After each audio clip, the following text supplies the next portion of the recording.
All right, here we go. Guys, big stream today. Big stream. We're we're jumping from one thing to the next here, but I'll kick it off. So, for those of you guys who it's your first time to the stream, welcome. You guys are in for an absolute treat.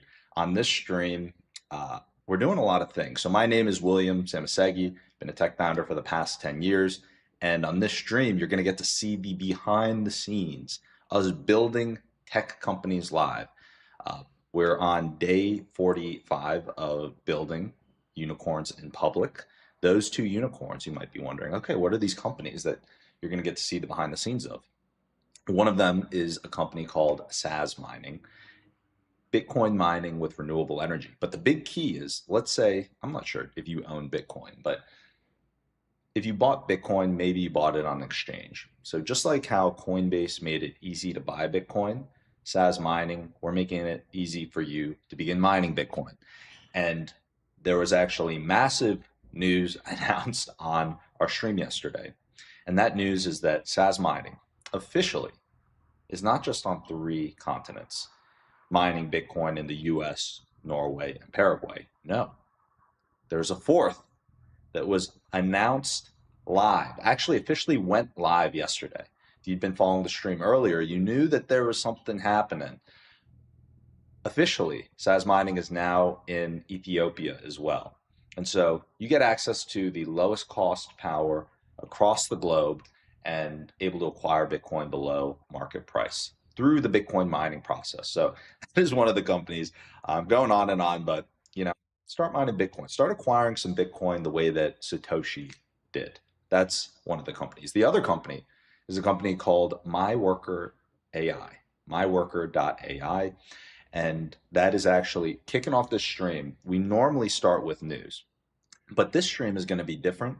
We're kicking it off with one of MyWorker's customers. She's building a company called JobsArd, and you're going to get to see us working on building and running MyWorker campaigns live here together, which is going to be amazing. And so with that, I will actually give a quick pause, make sure that I can hop into this meeting properly and get things all set up for the call. But the quick rundown of the agenda today, real quickly, real quickly before we hop into this call, so you know what to expect, because this is going to be action-packed, guys. So we're hopping into this customer call. Right after that finishes up, we actually personally for our company have a demo of another product. And for that demo, we're actually going to be hopping off stream. So during that demo, during that conversation, we're going to be paused. You guys maybe take a quick break, do some work, check something out. That 30-minute block, it's going to be a nice little pause. Then we're going to dive into a call with an investment bank. Um, that one we might not be able to show, but we might be able to show. So we're going to run it by them right before, and that is going to be a fascinating call. We actually set that call up while on stream the other day. So we'll see what their pitch is. We'll see what they're bringing to the table. I think that they're going to come with some ideas, having done some research, I'm assuming. And then after that, we're finally going to have a little bit of a break to be able to dive into some of the news here. So we're going to dive into the news. I've got the news prepped. I haven't dove into all of the details, but it seems like it's going to be a great news segment. You're going to learn a lot. It's going to be very fun. And then after the news, we're diving right back into a conversation with a potential CTO for MyWorker. And then we have an internal call for Sazmining. So that is going up until, that takes us from now until what, 3.5 hours? So an action-packed 3.5 hours. And then after that all finishes up, you're like, how could it get even better? I'm going to tell you, it will get better. There's going to be a surprise calls. I'll tell you that. There are people in mind that I am going to call, whether it's in tech or some of these different areas, but you're going to have to stick around until after what we just discussed to hear the surprise calls and all of those things. So with that, we're going to hop into this call with Katerina. Bring the Google Meet over.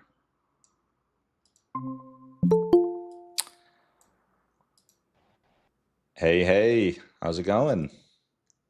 Good. How are you? Doing amazing. The Glad to hear timing, that. the timing has been was great. I just finished the kickoff on stream, so I was like, perfect timing. Right after that, hopped in here, and now, yeah, we're gonna dive into it.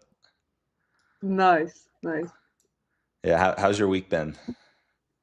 Good, good. A little bit busy, so I'm just happy that it's Friday and I get Yeah, to take some rest.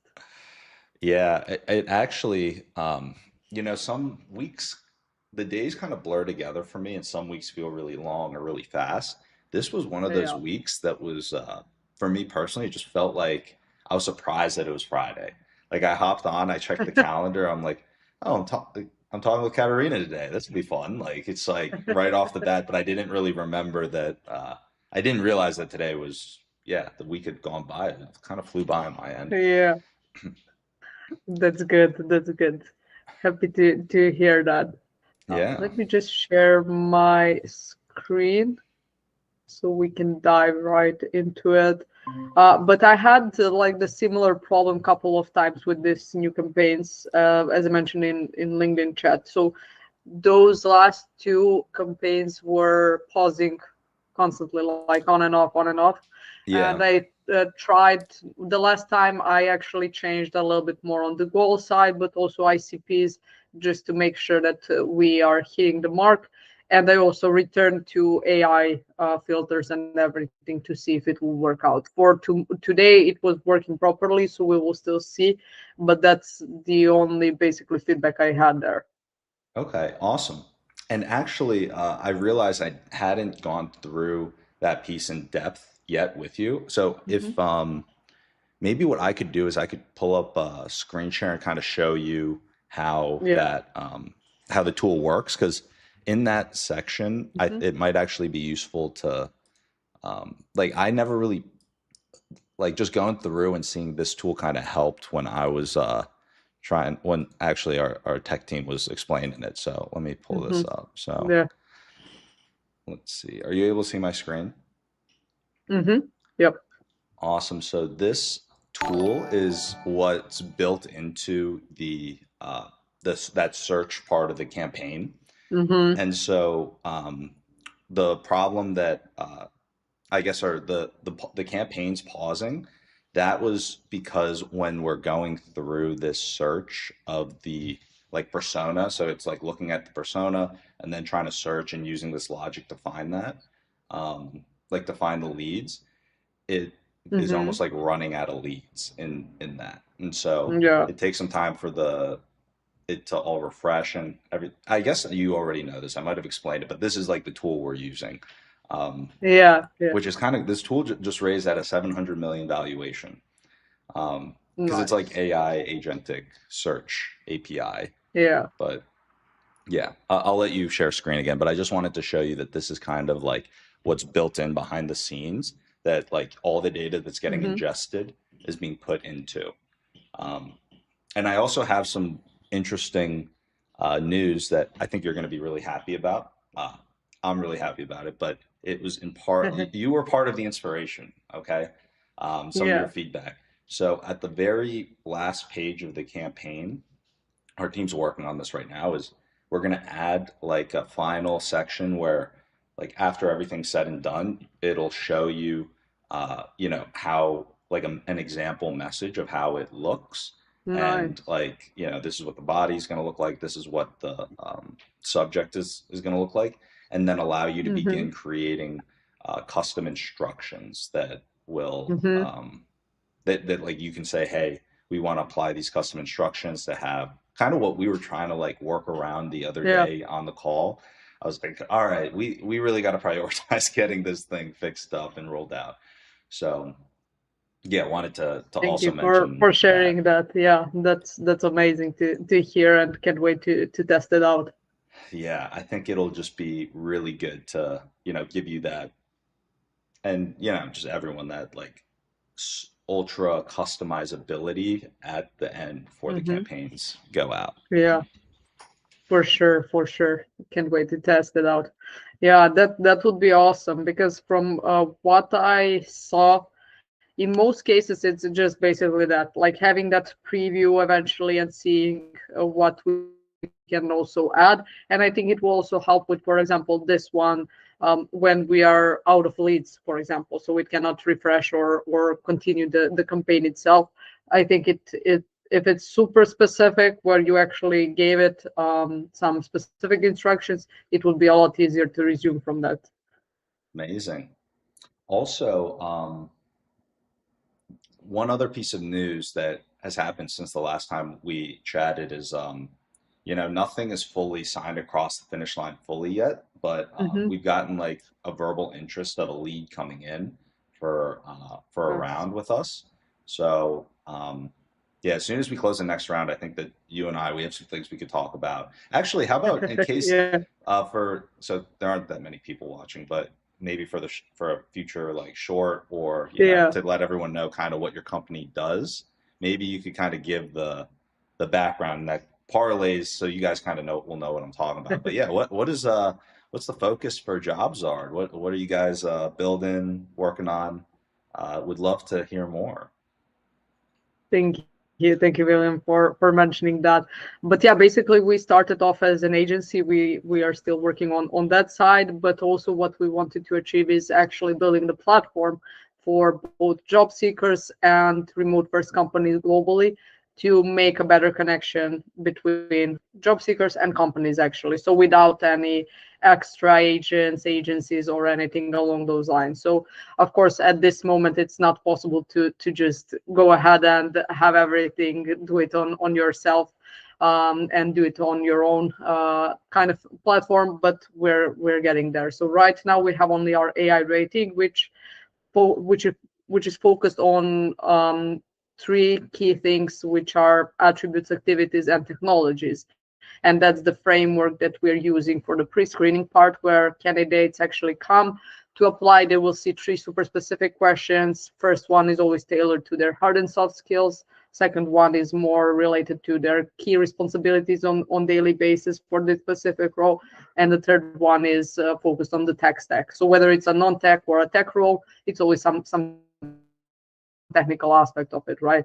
So in this situation, we always aim to prepare those questions super specific, like real life scenario based questions, where you get to ask them something specific that they will probably encounter in their first 30 days of the job. And that's basically how we pre-screen the candidates even before we have an interview with them and everything else, which is a huge help because it helps us with the quality, but also with speed, because we are closing more roles in the same window, let's say.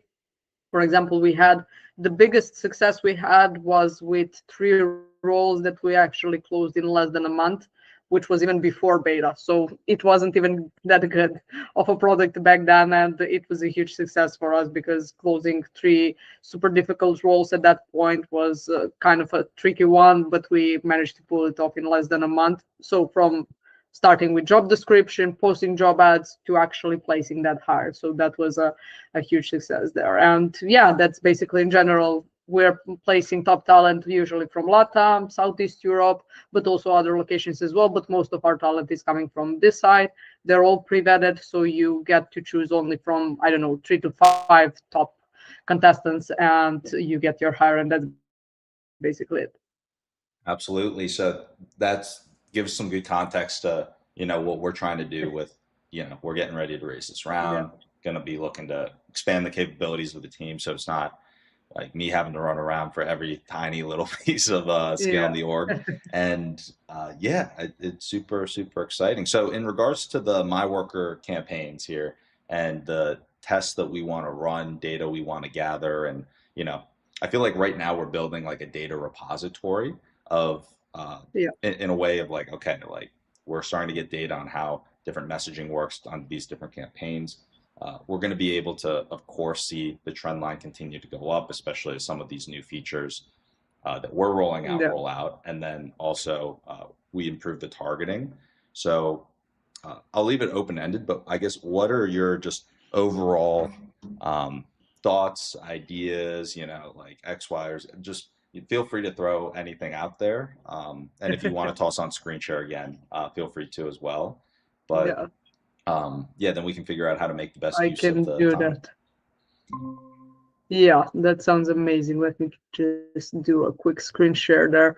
Basically, so far, I think we are quite good on the testing mode and everything. I still want to see some results in terms of like reply rates getting higher, but I think we are still not there because we are still testing both ICPs, sorry, and everything on that side. So for now, I think we did some solid tests there with different ICPs and everything. Let me just go ahead with the first ones, and basically the only thing I think, but I'm not sure how much that is on your end, because I think AI in general still needs a lot of improvement, right?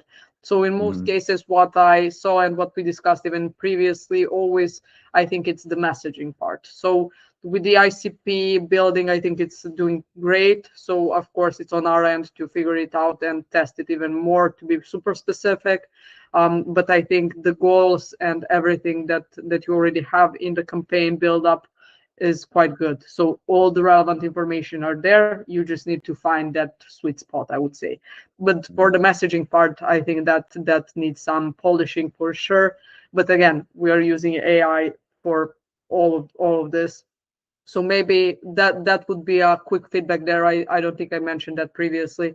For example, having some preview, like you just mentioned that you are about to roll out something for the final stage when launching the campaign. Maybe we can have some preview, for example, for the messaging part per se. So in this case, for example, when we are building, let me just go to some of the campaigns. Let's do this one that is currently live. So let's imagine we want to added this one, and this part is quite good. And when we go to persona, that's already set. Search is already set. This is also for the outreach. For example, here, maybe we can Yeah. have some preview where we can not edit, but maybe make some suggestions to the specific message that is going out for the first try. And that's basically in general. So what we're trying to achieve with this is testing, seeing what works, maybe narrowing down even more with the ICP, testing different messages, and then providing some value in terms of maybe having some booked calls, or I don't know, just general interest in our services. And yeah, that's basically it. Yeah, actually, to double click into this section of like the user experience, I'd be curious. Mhm.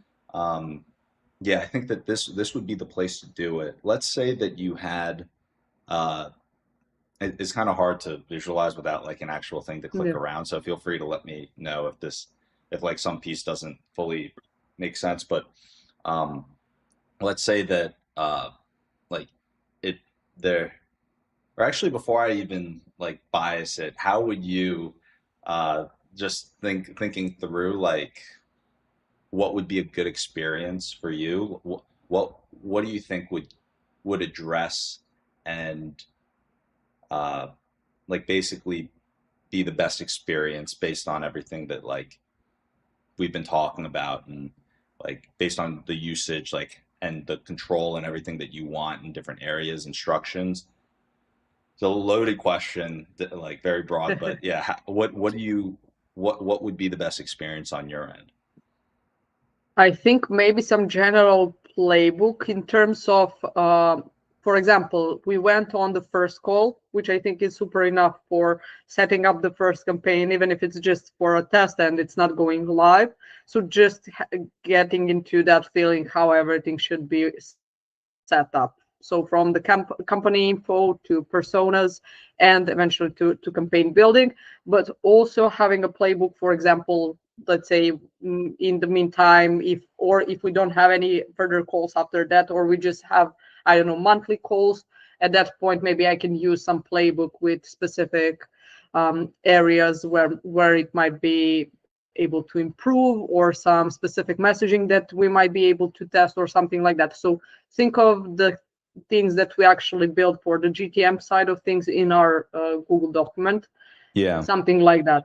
So Mm. something that is super specific for our ICP, our company, what we are targeting right now, maybe something along those lines. And then in this section, when you are actually doing the outreach, maybe I can put some of my messaging that I tested before. Maybe it worked out, maybe it didn't. But maybe from that side, I can get some feedback from you guys, or check in the playbook and see what was your, I don't know, preferred messaging that you used in some of the past campaigns, maybe even with other clients, companies, or whatever. I hope I responded to the question. Yeah, no, that's good. I'm thinking through. So imagine if you were on this page and there was um like example messages that were created so you could kind of see how the email looked. And then there was a box that was like, how would you improve or what would you like to do? Like, please provide custom instructions to like improve your email or Mhm. however you want. And then you could fill it out once you submit. Um, you know, it shows what that looks like, and then you can like kind of confirm like thumbs up, thumbs down, and like it was Yeah. that type of a process. I'm almost wondering how many you'd want to like do per campaign. You know, like how many of those like do you want to like review one and then be like these custom instructions, this is good, it can do this for all of them. Be like, um, the next one it'll show another example is like this one good, and then like maybe another one is this one good, and then like that way you've reviewed three where you're like I really like these instructions, or each time you have the ability Yeah.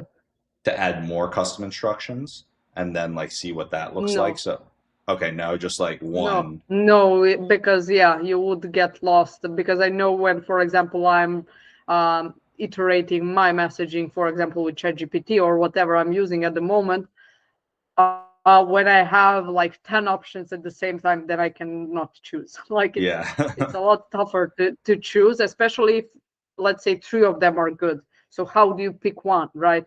So of course, in this situation, you can test all other campaigns. You can just copy paste everything, which again is good, but still I would limit options, like three, maximum five, I don't know. But you have to choose either from that side, or go back to your original messaging and either pick that or redo everything all over again. So either this or that. Okay, that's good. And then another, I guess that this is like a kind of side note, but that we were thinking about is imagine that kind of like how ChatGPT, they do it behind the scenes, they kind of get to learn, Yeah. what like how to message back and forth. Like if those custom instructions were then to a certain degree applied to future campaigns to continuously um, be like the first go ahead on the messaging. So you can like review it and say, hey, Hmm. this is the messaging. Do you want to make any changes, custom instructions, and then kind of have it improve over time in that type of a way. Yeah, even better, for example, if we are running this campaign, for example, and until we pause it, it's live. But maybe on weekly basis, for example, as we are doing our calls, maybe on the weekly basis, the platform can just pull out the key, I don't know, data insights from the specific campaigns, like what message actually brought the best results, or which campaign was actually the best in terms of, I don't know, reply rates, if that's the metric that we usually want to follow. What was the messaging there? If there are any particular segments that we would love to change to improve even further, or something like that. Maybe when did the senders, for example, open their emails? So what time of the day? What was the, I don't know, day that most of them opened it? It might not be super relevant. Again, there might be some fluff around it, but still I think it might be a good potential when you can overview all data after 1 week, for example, after running it. Yeah, yeah, I like that a lot. Okay, well, we got to get to work on our end to get this thing, solving all these different areas. Yeah. Yeah, if you need more ideas, you can always contact me. I'm good at figuring out this kind of ideas, but when it comes to implementation, that's a lot tougher. Yeah, well, any ideas, feel free to throw them our way. So that's great. Well, in terms of actually Yeah, like next steps for executing, tossing in new campaigns. I unfortunately do have a stop at the 10 at in 10 minutes from now, so we can dive right in. And yeah, if you want to, if you yeah, want, we could also connect offline or something else. And but yeah, just to get yeah. something going. What? So it looks like these Oh, pause now. here, Yeah, yeah, yeah, yeah. So just now. it just paused just now. Yeah, so it was out of the smart lead search. So Yeah. let's see. And how many emails have we? So we've done. Okay, let's see. I think not so much, like maybe 100 at maximum Yeah. for the whole week. Yeah. Okay. So if we go, what we could do is if you want to have it try smart lead search again, um, Mm-hmm. and maybe it would just require like a tiny change, but we could do. You can always try and put the campaign active again to have it do like another go at it and maybe just Yeah. change a tiny bit with the goal. That's like one little trick, but sometimes it still won't be able to find too many more profiles. And Yeah. so it might be a point where we slightly just change the smart lead search a little bit in terms of like something like keeping smart lead search on, but in the ICP, just like changing something in the Mm-hmm. ICP like a little bit. So going to like the lead persona and then um, Yeah. and you That could even was just this call it one, like right? B2. Yeah.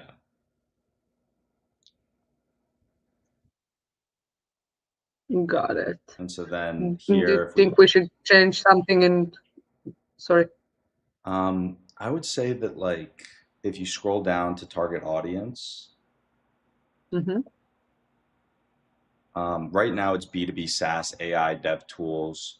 Maybe just make it slightly more broad, like B2B SaaS, maybe. Yeah.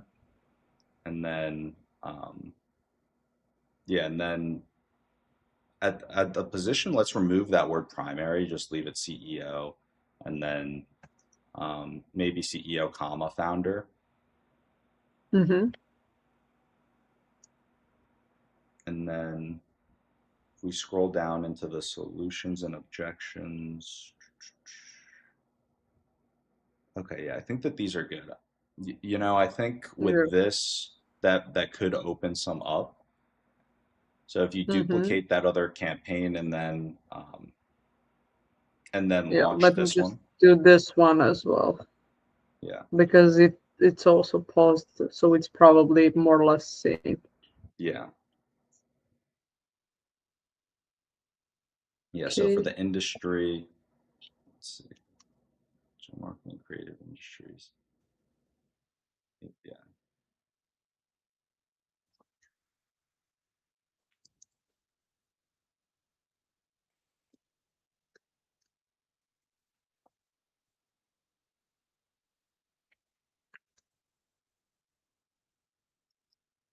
Right. And then the other thing that is an option is you could uh, you could go. It's a different type of approach. It's not smart lead search, so it's not as much based on intent Yeah. signals. But you could go with the traditional filters that'll still pull the ICP Mm-hmm. info, but it like the smart lead search is looking for like particular intent, like online.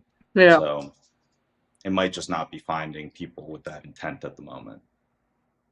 Mm-hmm. Yeah. So should I copy these two or just edit edit them directly? It's up to you if you want to do it like with like a fresh one, then you can see it separately. That might be the. I would Yeah. probably just do like a duplicate and then go for a fresh one. Got it. Let's do first this one.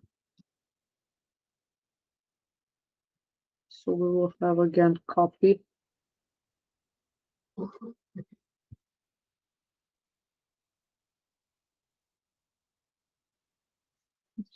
Like this. Should we also change the goal? Maybe try with the goal. Maybe just starting at where you say offer the call. So like taking out the first half maybe. Mm-hmm. Because I'm just thinking that there might be something there that the smart lead search is pulling that's like really limiting the number of like leads to reach out to, Yeah, which could be it. yeah. And I know that once we get this next version of the product done, we'll be able to address a lot of the things. It's going to be so much more useful once we get this next piece rolled out. That's how we I'm learn. gonna like have to get on the team. Let's go. Yeah. Let's get on it. A smart lead search, should I leave it? Smart lead search is on, yeah. So we can leave it. All right, awesome. Yeah, that's all set up. All right. So that's this one. And now let's just do the second one. Like a pro at the software now, just like in there, Yeah, ripping through it. Love it. yeah. I think also we can remove this part. Yeah, that's a good idea.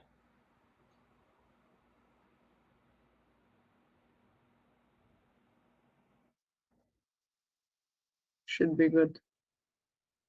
Should I go ahead? Yeah, I think we can go next, and then Nice. I think pretty much all the way through we should be good to go.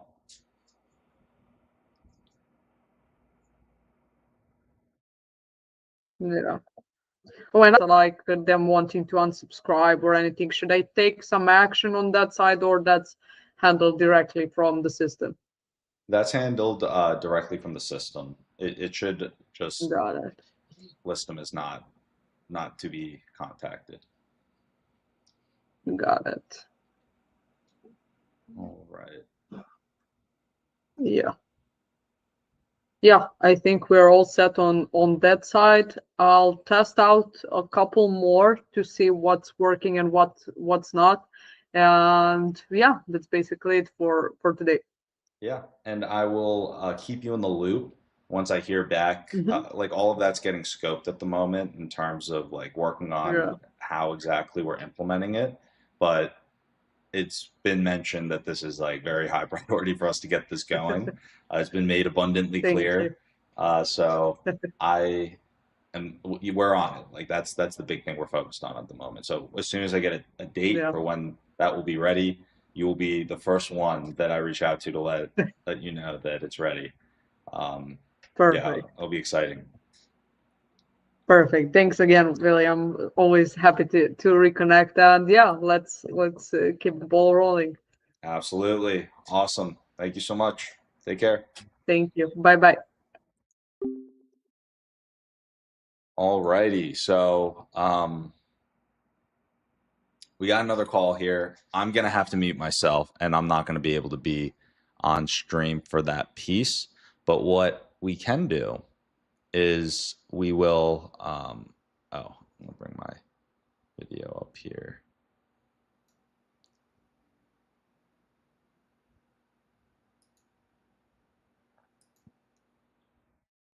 You're still going to be able to see me.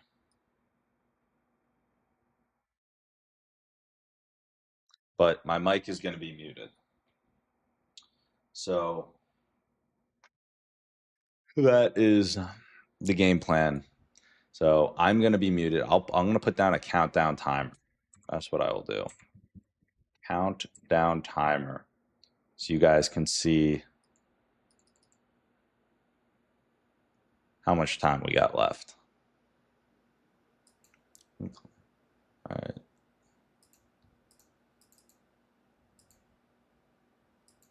put the countdown timer on.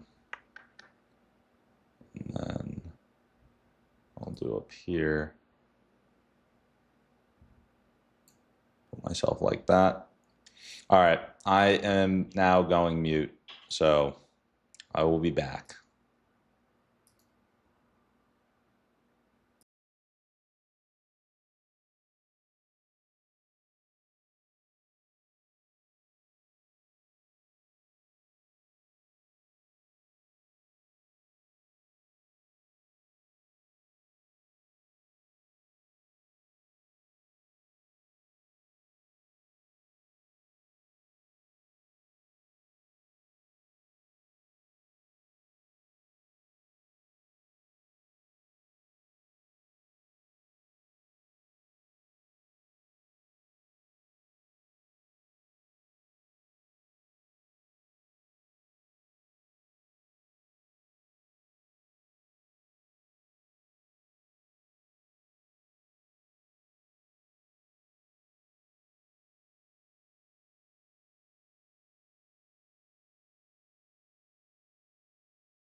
All right, guys, just finished up on that call. We're actually running a couple minutes late for this next call with an investment bank. I am going to see if I can have my fireflies in the call, and if they're okay with being on stream. Otherwise, you guys are just going to uh, hear me, which it is what it is. But some of these things are. I bring you guys as much as I possibly can. I'm teetering on the edge. Um, but oh wait, I think he's calling me on my cell. Is that where?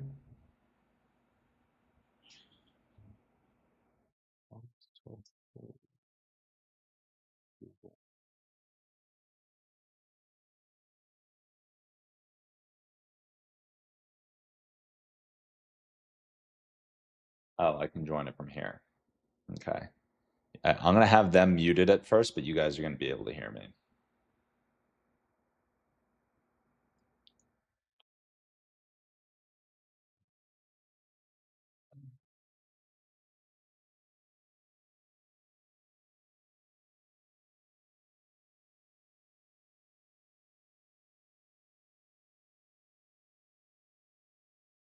Hey, how's it going? Doing great. I am out in Santa Monica. Yeah. What about you? Are you in New York?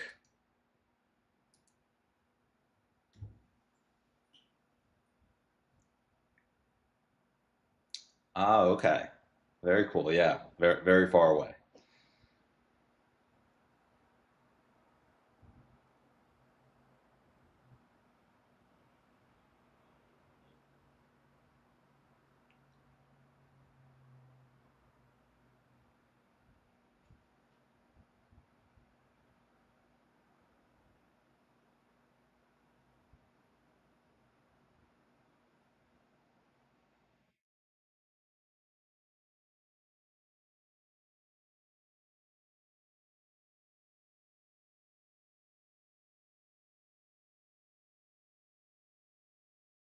Yeah, sounds great. I'd be curious to hear kind of what your sweet spot is in terms of investment amounts, like industries, things like that. I saw a little bit online ahead of time, but you obviously have the best understanding more than what I can find online.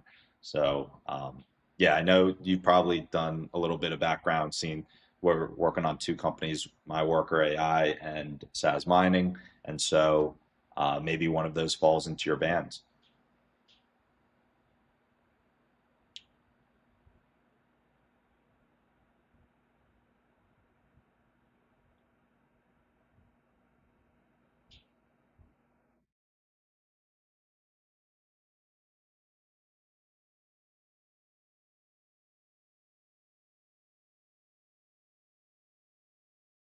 I see. Also, is there a note taker in the waiting room? Wait, oh, you prefer to not be have the notes taken? Yeah, my note taker will normally try and. Oh, you know what? I think that the way that the calendar invite was set up, it probably didn't try and join. Uh, okay, it's all good. I normally just have it to like because is jumping from one call to the next, it can be difficult to stay on top of it all. But yeah, we can go without the note taker.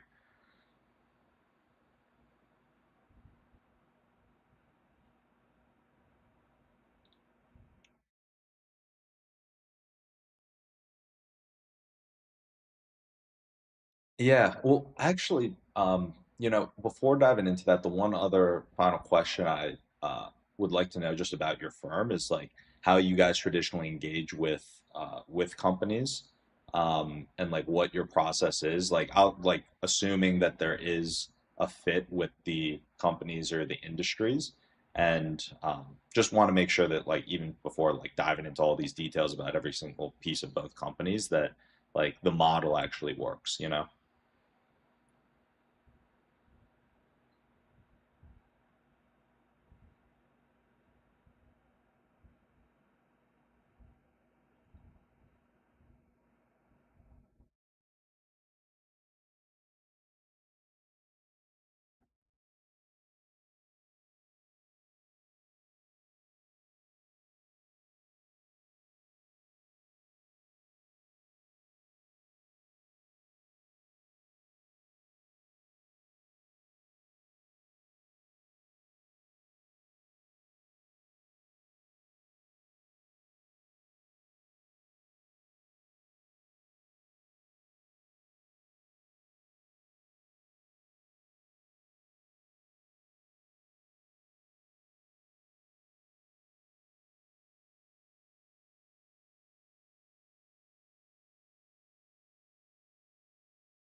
Okay, that makes sense. And yeah, the reason why I ask is because the two companies are in slightly different spots. With the Bitcoin mining company, we're already working with a company like investment bank that has done deals and worked with a lot of the bigger companies in the industry.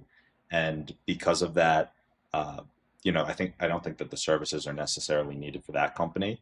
And then with my worker's earlier stage, and so the reason why I wanted to just start asking about the engagement model is, and the interest and focus of the investors is, I think that the company's too early for being able to engage on this type of an arrangement. So um, yeah, just wanted to just do that real quick to kind of vet it up front. But I think that just based on the alignment's not um, the timing is not there at the moment, based on like your guys' model, unless because at the point in time where MyWorker is, it's like probably too early stage of a company where you're type of a retainer. It seems like that's for companies that are further down the line, more in line with Sazmining, and Sazmining has a firm that we're working with on that end already.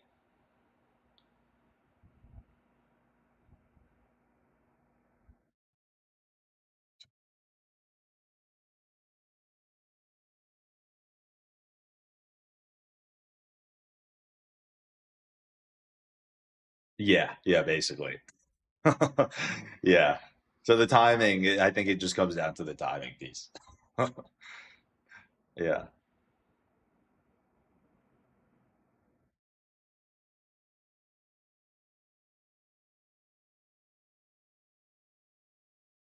Yeah. Just so I understand for my worker, you guys do cover AI and those areas, and in terms of like minimum traction amounts, what minimum traction? So for example, I've been speaking with we've been getting some outreach from some VCs that are actually, I think that not I think I spoke with a couple earlier this week that are a little too far down the line from us. Like one of them was on Fund 13 and the other one was uh, like their sweet spot was in that like Series A range. So just for an understanding of where you guys work, are you guys at a similar type of time, or I guess what are the benchmarks in terms of how your investors traditionally underwrite the investments that they make, and like what do they like to see? Like if you give me that, then I'll try and line up the timing, or just keep that in the back of my mind so I'll know when it might make sense to reach out.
I see. Okay. Well, that all makes sense, and I think that in terms of where we're at, I can also give you like a little bit more context. So we have uh, this was another call from earlier this week because we're not at the point actively fundraising, but there was an offer verbally made. We're uh, still not money in the bank yet, but for someone interested in leading the round for $1 million. So like which would I guess, help us grow more quickly and then allow us to reach some of those milestones that are needed for, the next round of capital raising. Um, so that said, I mean, if there is I don't know what to call it, but like an opportunity or like if there is a lot of interest from your investors that you're making the percentage cut on for their investments, uh, the retainer piece is just one piece that we likely just are not going to move forward with MyWorker. And I totally understand it's a blocker, it's your model, but also just before hopping off, wanted to throw that out there that if at any point you guys do move towards a model that might be like a success fee basis take on the company side as well as on the investor side, and that's something that you want to explore as well, then feel free to hit me up anytime because I do see, especially firsthand at, with Sazmining, how beneficial you guys are experts in what you do. Investment banks, you guys exist for a reason, and so if that's ever a model that you guys uh, would be open to or moving towards, then feel free to reach out as well if that comes up. Fully transparent is probably not. I know. I wanted to preface that, but just tossing it out there. Yeah.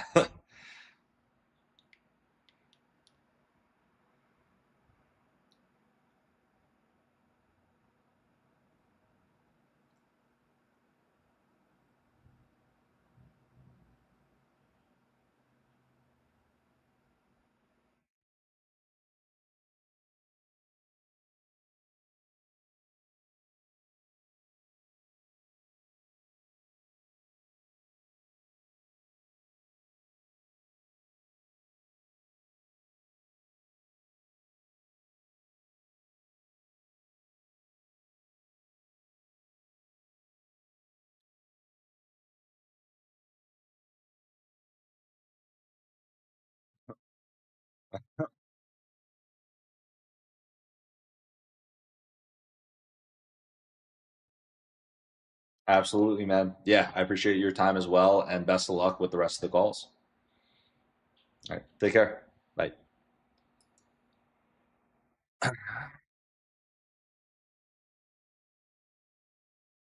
All right, I'm gonna unmute. Sorry, I have just because I didn't want to have it on stream. I like pulled it over. I just unmuted. So let's see. A lot of messages in here. All right. I do like music.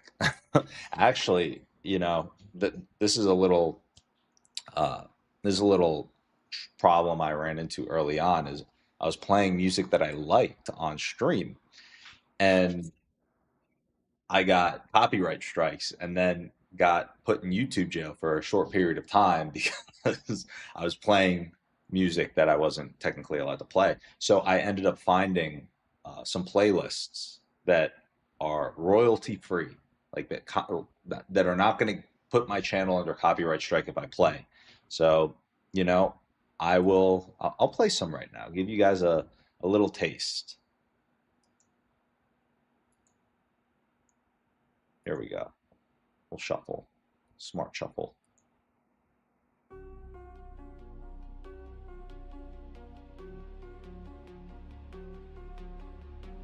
And also let me know how the volume is. If the volume is, uh, you know, if the volume's too quiet, too loud.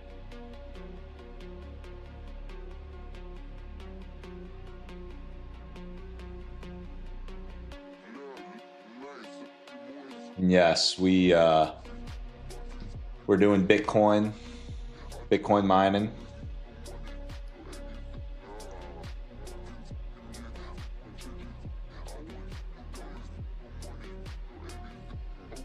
Oh, peak of internet. Dude, the billion dollar company is on the way. Don't you worry. Peak of internet, I will tell you though, we had to start removing that end line from the title. It's in the description now, but we removed it from the title because um, we like to put the news segments in the title as well as or actually peak of internet. Do you think that we should keep it in the title instead of the description? I'm open to discussion here because, yeah, I mean, I was doing it because of just SEO, and then people are going to be more likely to click in. But yeah, maybe I should put that in the keep that in the title. But I keep going back and forth. I keep going back and forth on that title. Maybe I should keep the title and just keep it super consistent, like day 1, day 2, day 3, building $1 billion company. You know what? I'm gonna ask Joaquin. We're gonna hop on the phone with him.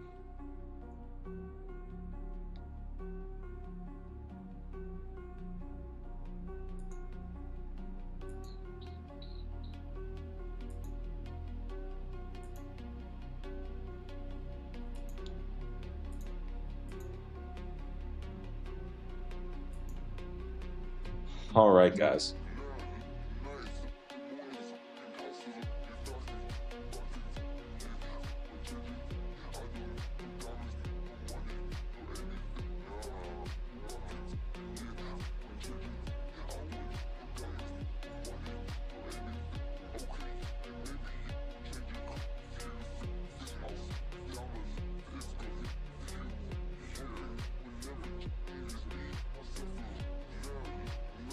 All right.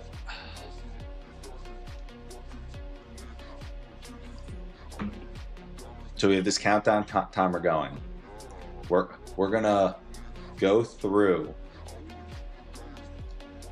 some messages for the next 15 minutes. Once this timer finishes up, we are gonna go through the news. The news was pushed back, but the news is on the way. The news is on the way, and the news is ready. I just gotta take care of some stuff real quick. Sounds great. I'll see you there at 4.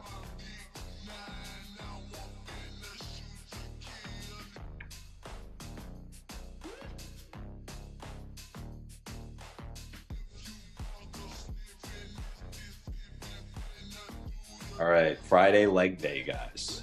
Gonna be hitting legs today.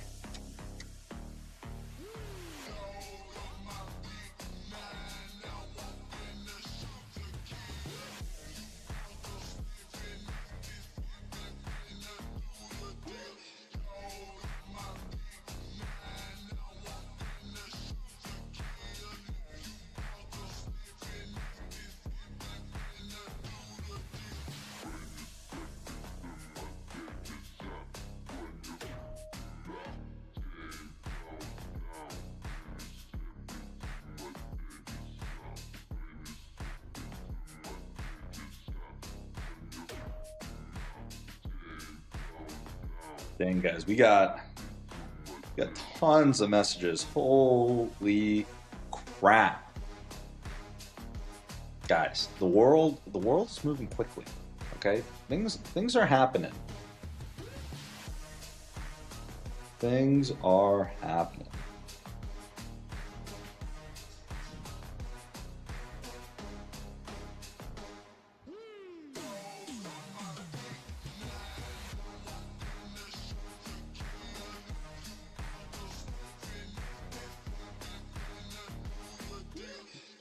Guys, you want to know a little growth hack that I'm testing? On LinkedIn, I am liking every comment on different profiles. So when I open up LinkedIn, everyone's going to know what MyWorker does, because they're going to be like, who liked my comment? Who is this liking my comment? And I've got no connection. Just I see that they're commenting on a post with founders. Boom. We're getting in there. We're liking their comment. Because guys, let's be real. If you're on LinkedIn, let's say you leave a comment. I'm not sure how many of you guys are commenting out on LinkedIn, right? But if you go out and you picture and come up with a comment and you post it on someone's profile, you're probably not commenting very frequently, right? Like, that's, maybe you're commenting once a week, twice a week, maybe 3 times a week, really, but I don't know. You're probably not doing a bunch of commenting. So you comment. When you comment, you're probably not getting a lot of likes on your comment. It's not a post or anything. But then all of a sudden, you see someone liked my comment. You know, people you don't get a lot of likes on comments. You get a lot of likes on posts. How many likes do you get on comments? Probably not a lot. Well, you're going to see, oh, who the heck liked this comment? Who liked my take on this puppy post or whatever the LinkedIn post is? And then you see that it's MyWorker.ai. MyWorker.ai liked your comment. So you think, okay, well, my comment was about this and my take about this post, and MyWorker likes it. What's MyWorker? What is MyWorker.ai? Instantly, you go to MyWorker.ai's page. Bang. We just paid $0 for that click. And you're going to be curious. You're going to think, you know, there must be a reason why MyWorker liked my post. It must be related. So look at the post, look at MyWorker. And then as soon as you see MyWorker, you realize that you just stumbled upon the #1 sales tool in the world by far. And you are instantly thinking, you know, this could be useful. Maybe I should reach out to MyWorker. You know what? I could actually make a lot of sales. You could scale your business. Like you could be an entrepreneur, but you could scale like an enterprise if you use MyWorker. And this is what they're going to be thinking. And then they're going to reach out, get a subscription, start trying to scale their business. But honestly, they could get some free media. You know, you could go on stream. You get a whole go-to-market session with an entrepreneur who's scaled businesses before. I mean, the benefit. So it's like you're doing them a favor, really. If you, with MyWorker AI, are just commenting or liking all these comments, you're giving them the opportunity to potentially just use the service and scale their business. So, I mean, every day, this has been just decided just now. I'm going to go on these posts and like people's comments from the MyWorker account to help them out, help them grow their business, have them sign up. So that's what we're going to start doing. Of course, there is a lot to do at the moment. So we're going to respond to messages with these last 10 minutes, and then we are getting into the news.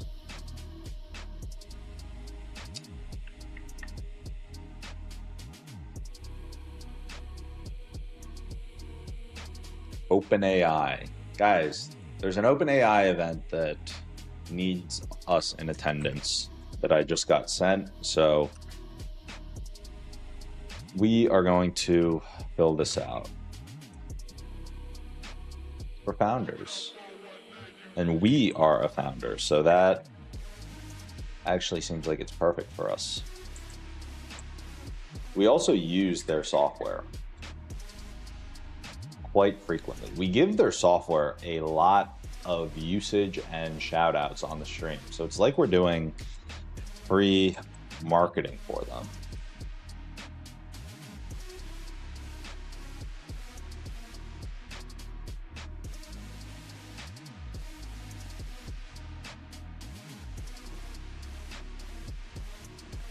They want to vet our LinkedIn profile. That is okay.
All right, guys. We just submitted for OpenAI founder reception.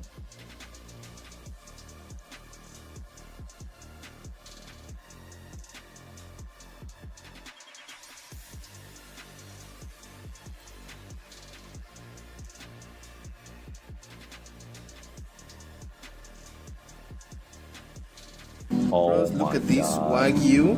Nice. This is for you, William. I have the cast iron here. Delicious, man. my buddy just sent this over. Look at this Wagyu. Oh my God. Damn, Oh. bros, look at this Wagyu. Nice. This is for you, William. I have the cast iron here. Delicious, man. Dang. Oh, Andres is tempting me with this Wagyu. I got to see the Wagyu one more time. Damn, bros, look at this Wagyu. Nice. This is for you, William. I have the cast iron here. Delicious, man.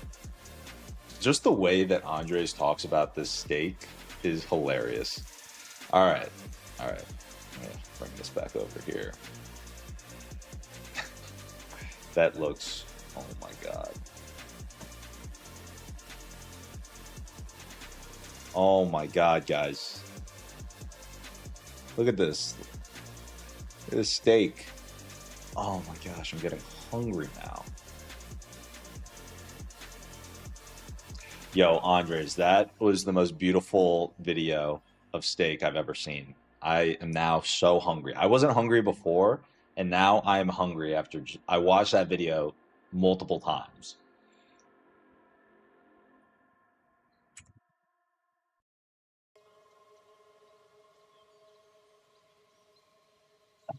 Okay.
All right.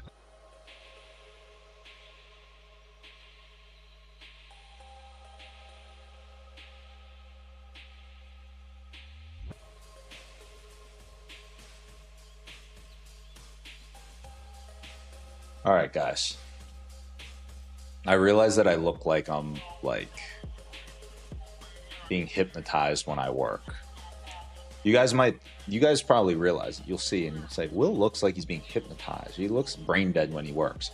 But just know that if you ever see me in that, brain dead type of look, that problems are being solved, things are being created, visions are being pieced together, and that is the look of all of that.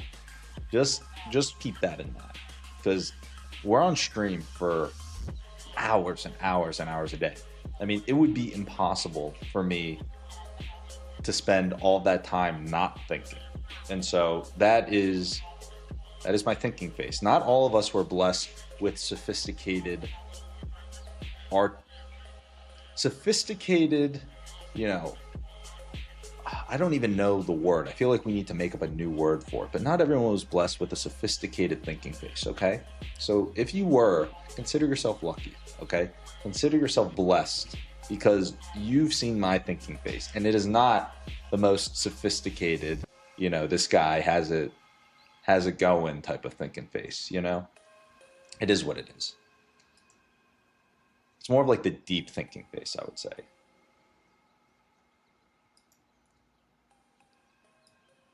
Okay.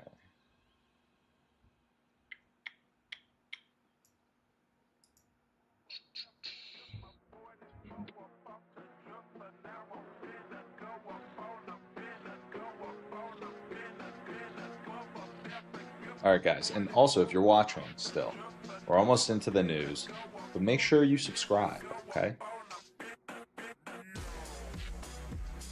Subscribe, turn on notifications.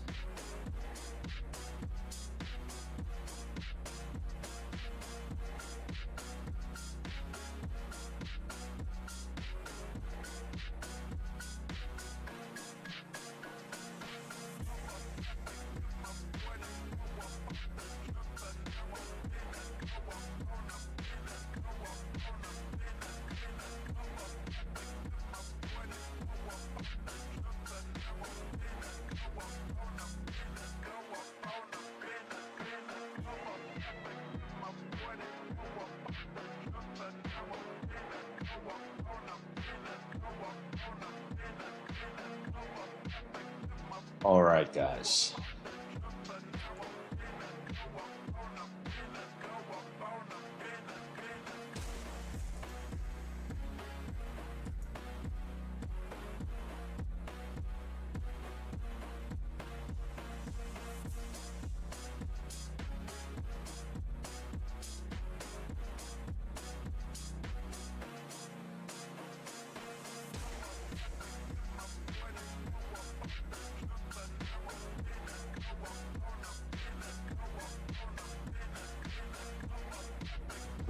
Also, I have a very big list of things Oh, which we shit. can do better. Okay. Sorry. My bad. That surprised me. Okay.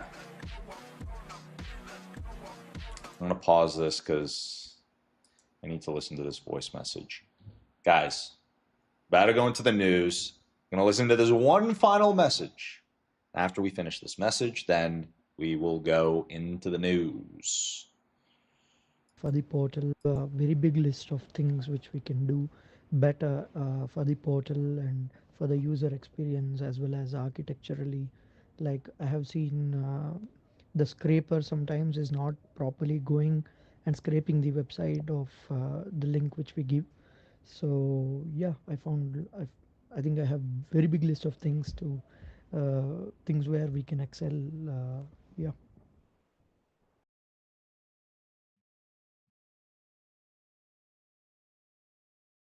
All right, we are going to need to watch this video. But here's what we'll do. We can't leave him hanging. We got to get back to this guy quick. So what we're going to do is we will go into the news. We will watch that video, but let me read the rest of his messages and respond.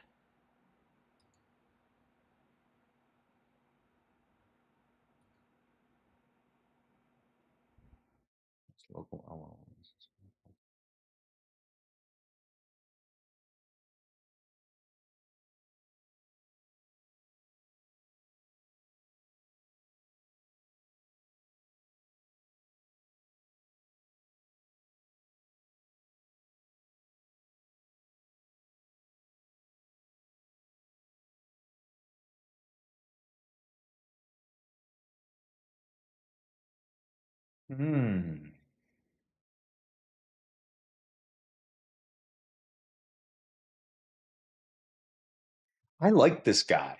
Guys, I'm not going to say his name because we still have a number of candidates to go through. But this guy seems very, very smart, I will say.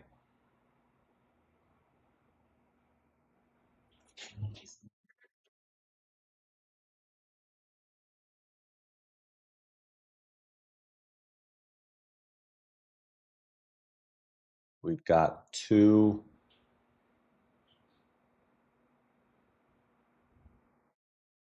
Okay.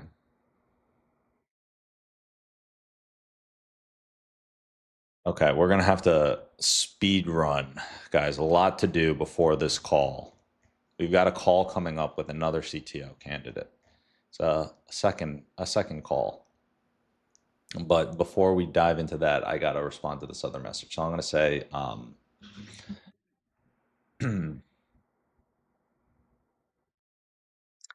hey, what's up, man? First off, thank you for sending over all of these messages. I haven't had a chance yet to watch the YouTube video, but I will definitely check that out and let you know my thoughts after I've had a little bit of time to think it through. Also, want to spend a little bit of time on my end thinking through all these different areas, but want to say that I'm super grateful and appreciative for you like diving in and thinking through all of these areas, especially on the product side, and then just unit economics and defensibility of the business.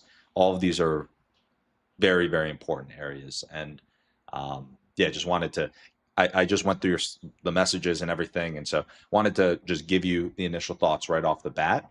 But I definitely will watch that video and let you know my thoughts later in the day after I have a chance to watch it. And in the meantime, ahead of then, if there's any information or stuff that you want me to review, look into, or get started on, then let me know. Awesome. Thank you so much, man.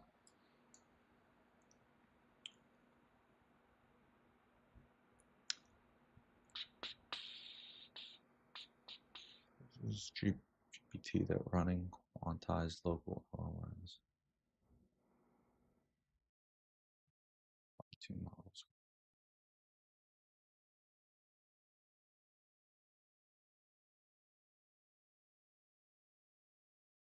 Okay.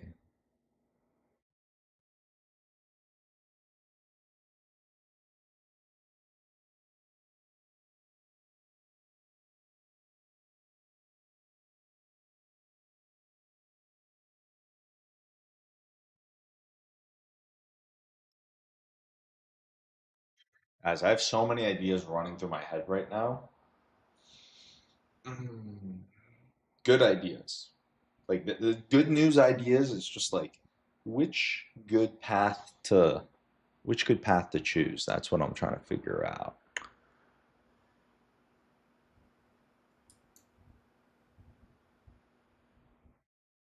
Hmm.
All right, guys.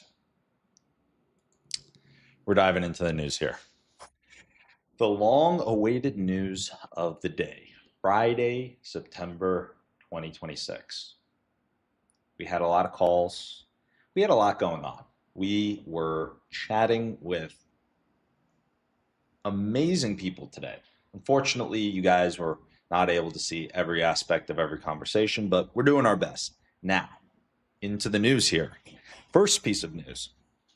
Anthropic goes global, tripling headcount outside of the US.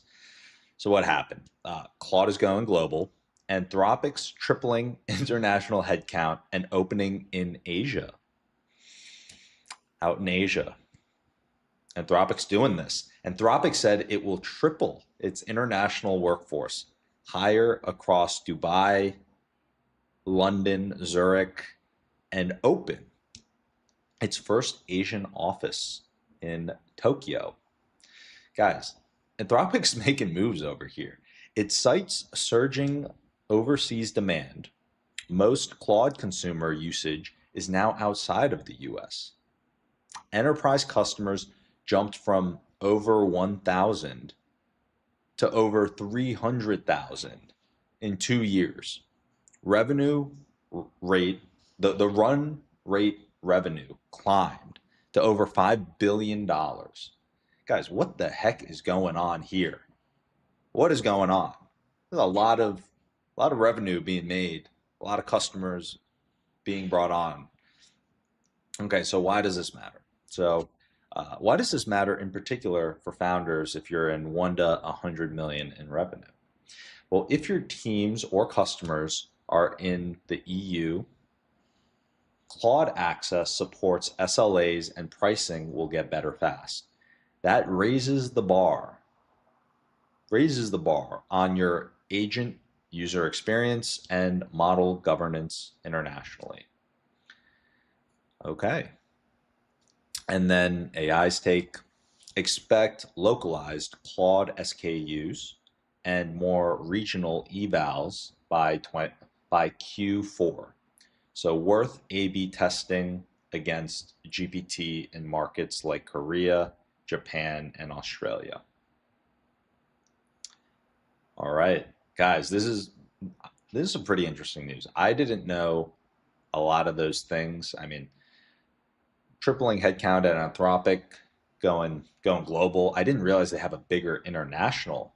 I mean, guys, did you hear that? They have more customers internationally than in the US. From 1,000 to 300, the growth rate on some of these companies is truly remarkable. Okay. Oh my gosh, guys. I might have to start looking for different news here because this is the thing. We're trying to find the cutting edge AI news, the tech news, bringing you insights that are relevant if you're a founder in AI.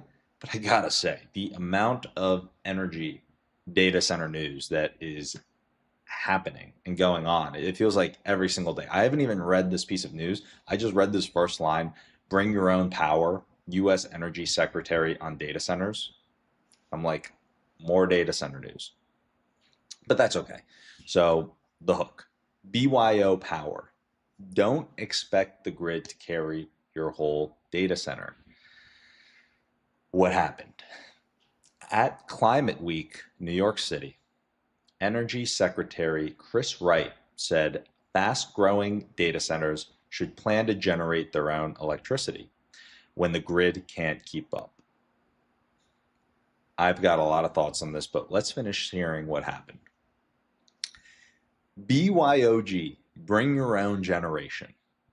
The debate ties into FERC reviews, FERC, FERC. FERC reviews on co-locating data centers with power plants. Biggest tensions in Midwest and Mid-Atlantic. So why does this matter? Well, compute-heavy founders, so AI apps, infra, mining, media, compute-heavy founders will face longer interconnect queues and carbon constraints. So site selection and power contracts become part of GTM. Where to go from here? Okay, so that's what this said, why it matters. I mean, this is something that the Bitcoin miners, I know I always talk about the Bitcoin mining background, but you guys, just from listening to the news and being really well informed there, you are going to become masters. Maybe not masters, but very knowledgeable on the subject of energy, data centers, and Bitcoin mining. So what happened with a lot of Bitcoin miners, you saw this, or not you saw, you see this incentive in the Bitcoin mining industry that you want to find cheap power and you want to find the best operations to mine Bitcoin with low cost power. At a high level, you've got this incentive that has the Bitcoin miners as the pioneer species for energy, constantly trying to find the lowest cost power. And this incentive gets you to bring up new power assets. So incentivize like stranded power assets. Let's say that there was an energy project where your unit economics or something broke and you weren't able to finish it. It's a stranded power asset. So Bitcoin miners, you can bring great economics and make the unit economics for these stranded power assets to work. So there's that incentive. But then there is this other big incentive, which ties into the news. This other big incentive, which is, okay, well, how is this going to tie into the grid? You know, at the end of the day, you're bringing on energy, and in Bitcoin mining, you're bringing it on for Bitcoin mining. But if you could attach to the energy grid, that's a very unique consumer of power. So why does this matter? Well, Bitcoin miners are very unique because you can shut them off on a dime. And you might think, okay, why is this so revolutionary? Well, if you think about the energy sector, you think about the grid, what other business can you, without notification at any point, just shut them off? Like, because at the end of the day, as a Bitcoin miner, it doesn't really matter that much if they shut you off for like 1% of the time or 2% of the time, because you'll just be mining 98% of the time, generating revenue. But if you're an energy provider, you can't just suddenly shut off a hospital. You can't suddenly shut off energy access to residential neighborhoods. It's a very different buyer or consumer of power. And so Bitcoin miners, tying this back to the news, would have to become experts on the energy sector, and you could get better unit economics. You could get better, lower cost power if you were able to structure a contract where you could say, hey, look, you can do load shedding. You can shut off our energy up to 5% of the year when there's very high demand for energy, and when the cost of energy is very high, just shut us off. And our now new blended power rate of 95% of the year is going to be extremely low cost because we're consuming the energy when it's lower cost. All of that to say here, you know, the BYO, bring your own generation, these co-location centers, these data centers that are coming up, they're going to have to find a way to optimize their energy price because it makes your unit economics better. On the flip side, there is the other side. With the Bitcoin miners, their revenue generation was Bitcoin mining. With the data center generation, you have a different, you've got a different formula. You've got a different business model. And it's going to be very interesting to see how these discussions, these contracts, these PPAs, and these grid operators interact with this extremely booming data center craze that you're seeing. So BYO power, bring your own power. AI's take is expect more co-location and private wire projects. Some ISOs will tighten rules, so queue position is an advantage. All right. On to news item number 3. We got 8 minutes to get through the rest of this before we hop on this next call. All right. Amazon's AGI team loses a key VP. Guys, it's funny how we cover these moving of executives, like it's like, oh, you know, Ronaldo just went to a new team, or like it's like a professional sports team, this talent in AI. So Amazon's AGI VP is out. Another big brain leaves the Alexa Nova push. So what happened here? Oh my God, I'm gonna butcher this name.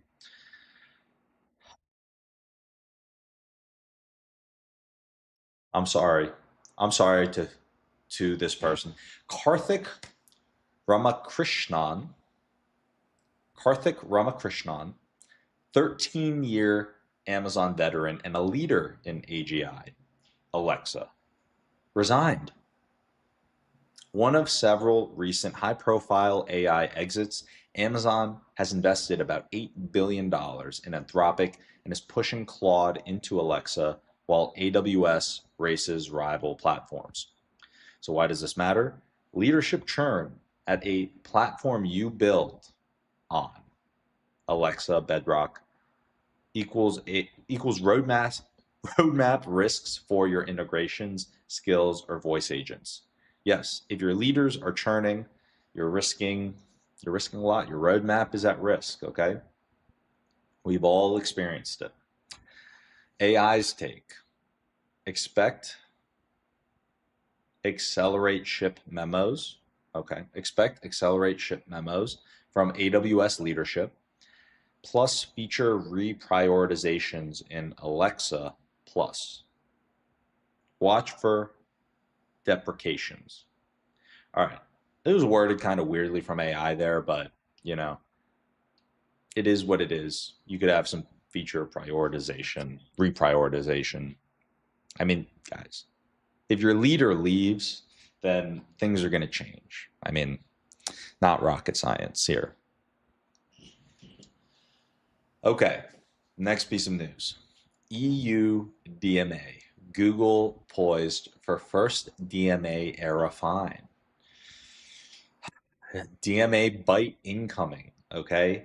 Google could get its first DMA fine over self-preferencing. Guys, self-preferencing. Who would ever? Google. DMA bite incoming. All right, sources say the European Commission is drafting a DMA decision against Google tied to favoring its own vertical search. Shopping, flights, hotels. Big no-no. Uh-oh. DMA fines can reach 10% of global revenue. This would be the first DMA fine against Google. Apple, Meta have already been penalized under DMA, but Google? Google. All right, so why it matters. If enforcement tightens, organic and paid discovery flows may change in Europe. Rich results, carousels, placements, your customer acquisition math, and search engine optimization bets could shift. Okay, so that's why it matters, you know? At the end of the day, maybe the math could shift here. So, I mean, it's coming up with like something very downstream, but at the end of the day, it's kind of interesting news, you know? What's Google going to do? All right. Final piece of news. Final couple minutes. Crypto treasuries under microscope. What's the hook here? Treasury Watch. Regulators are probing stock jumps before crypto announcements. Guys, regulators are coming in. Treasury Watch, they're probing stock jumps before crypto announcements. So what happened here? US regulators are examining suspicious share moves that occurred before companies announced adding crypto to treasuries, per Wall Street Journal reporting cited by Reuters. They're assessing potential selective disclosure or insider trading around BTC, Bitcoins, or crypto treasury news. Okay, this is some news here. Okay, so why does it matter? Well, if you plan to hold BTC/USDT, that's Tether stablecoin, on the balance sheet, then disclosure choreography is now a legal risk surface. So legal risk, the regulators are on watch, okay? So AI's take, expect tighter investor relation policies and counsel-driven embargoes around treasury shifts. Some exchanges may coordinate halt windows. Okay, guys, these are some predictions from AI. Oh my God, I thought that was the last piece of news. We have one more piece of news. And of course, it's around energy. Okay, energy reality check. Extend coal, talk, and transmission reforms. So the hook, unpopular but real. Expect coal plant life extensions to cover AI load. Interesting take. What happened? Reporting indicates the US is weighing ways to delay coal retirements to meet surging AI data center demand. In parallel, a FERC commissioner op-ed urges integrating transmission and interconnection planning to speed new capacity. So guys, it seems like everyone's coordinating, trying to get things going here on, basically just on making progress on the data center side. AI is clearly a big priority. I think the administration knows it. People in tech know it. I think in our gut, like in your gut, you know that AI is not a fad. It's something to be taken very seriously. And uh, the pros are massive, the cons are existential. And at the end of the day, the next year, but definitely the next 5 years, are going to be so mind blowing that the world is going to begin to look even more like sci-fi. I mean, if you take someone from 100 years ago, put them in today's world, they're like, you guys are the future sci-fi. We can't even begin to imagine a lot of these things. But what we're about to go through, and I mean, if you're tuning into the stream, you're going to be ahead of the curve on all of these things. But the general public and everything that is going to be brought online is going to be like sci-fi, and it's going to be a crazy time. So I'm going to wrap up the news on that and get ready for this call. So it's another potential CTO call. We actually spoke with him the other day on stream.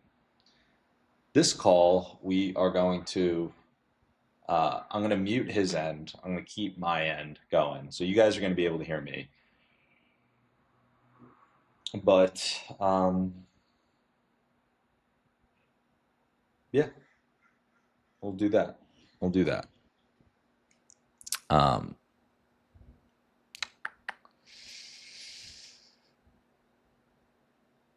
Here we go. Just going to get this pulled up.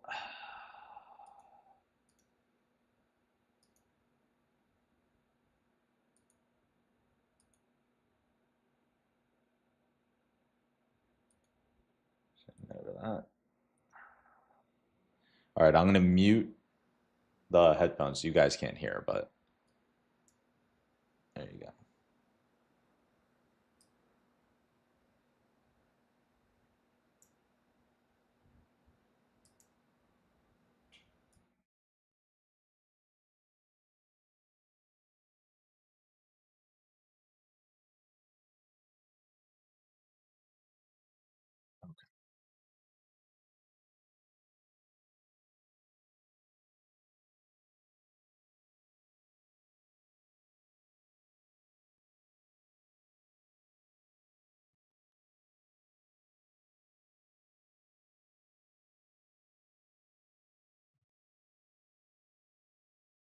All right.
Hey, how's it going?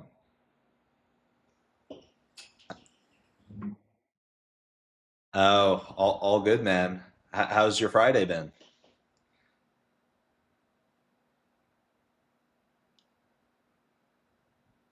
Okay, so we've had pretty similar days. Things are good. Yeah, it's been like really, I don't know how to say it, but just like super fun. Like I've just been having like a really good time. I mean, I love startups, building everything related to it, and this week flew by. I couldn't believe it. I can't believe it's Friday already. Um, It's kind of crazy. But yeah, how are so busy morning meetings for like the role you're at now, or what's the I guess the situation with things in terms of your current position?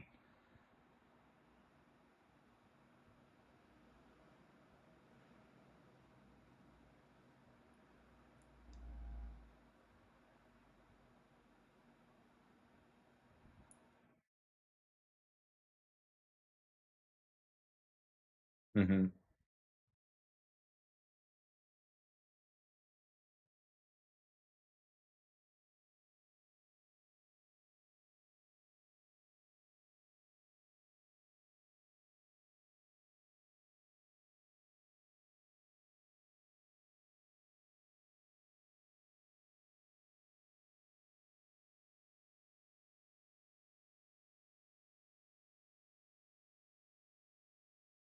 All right, there you go.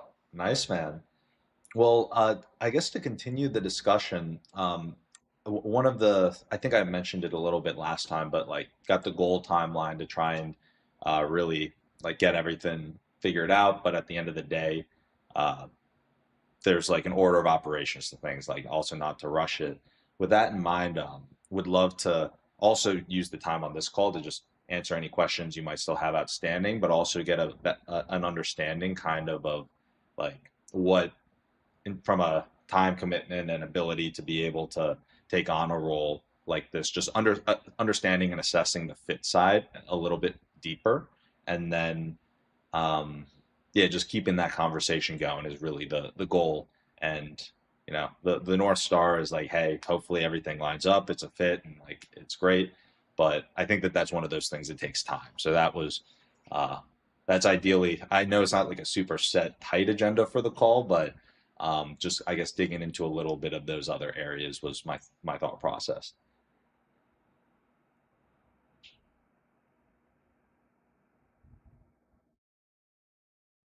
Awesome. Well, maybe the first one would just be kind of getting an understanding of, uh, like, if you were to take on the role, like, how would all the different things that are, I guess, right now the priority, be juggled, or like, what would be your thought process in terms of, uh, what would be best?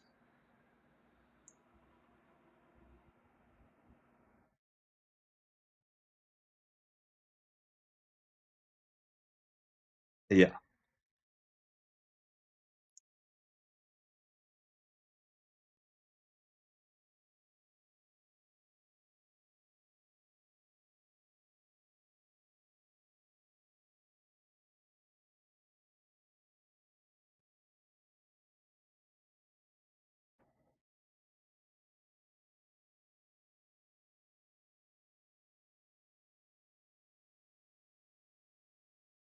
Okay.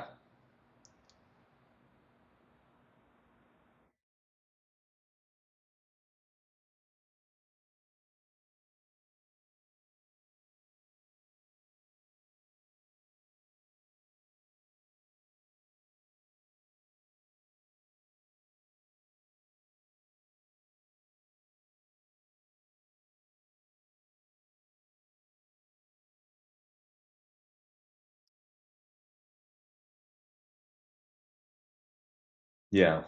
Yeah, it's one of the things that I was like I think is one of the big things for the role is just understanding, at the end of the day, like what are the priorities, like how does that priority stack look, and just assessing to make sure it is a good fit. Because as you know better than almost anyone, when you're in those early stages of building a company or the stage that we're at, it's a huge, huge time commitment with everything.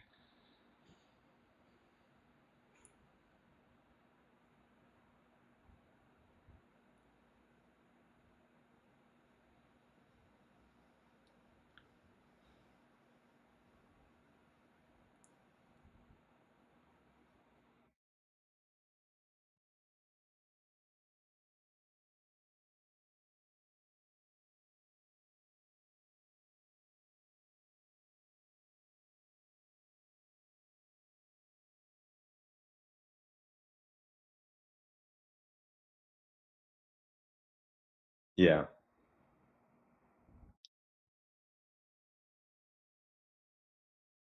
Hmm. Yeah. And then on the other piece of it, to give you like the full update right now, the we've been prepping to get ready to go into a fundraise, but I think I mentioned that we've been getting some interested inbound from some potential investors, and then I've been taking some of those calls. Many of them are kind of a little later stage than where we're at right now, like Series A or like C plus. Like one of them is on Fund 13 or something. So they're actually based closer to you than me because I'm out in LA and they're in SF. But uh, the the thought process is until we go and get through that round. We also earlier this week we got a verbal offer, not like fully papered up and money in the bank, but um, following this path of a potential lead coming in for $1 million, and so that would be a good like kickoff start, but wanted to give the context as well that until we close capital, um, I'm thinking that once capital is closed, it'll be in line with industry standards in terms of the compensation of, you know, what would be paid in dollar amount and everything else. But just until that window, it would be like, of course, like equity vesting, everything like that being earned. But until like that's we're at that stage setting like a point where it's like, hey, pre-raising X amount of dollars, it's going to be just purely equity, and then following that, then when the company is in a position to be able to manage something like that, it'll be in line with the industry standards for the role. So just also wanted to uh, put that out there. I set expectations that is uh, the capabilities of the company at the time for the role.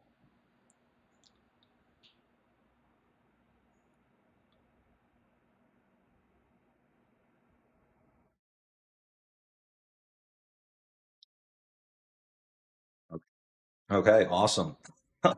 The other piece as well is in terms of the product and everything else. Have you had a chance to check out the um, check it out or get things set up? I don't think I've had a chance to go through in depth and look for an account, but I can get you set up with premium. Send you the I didn't send the YouTube channel or anything yet, right? For how the product works.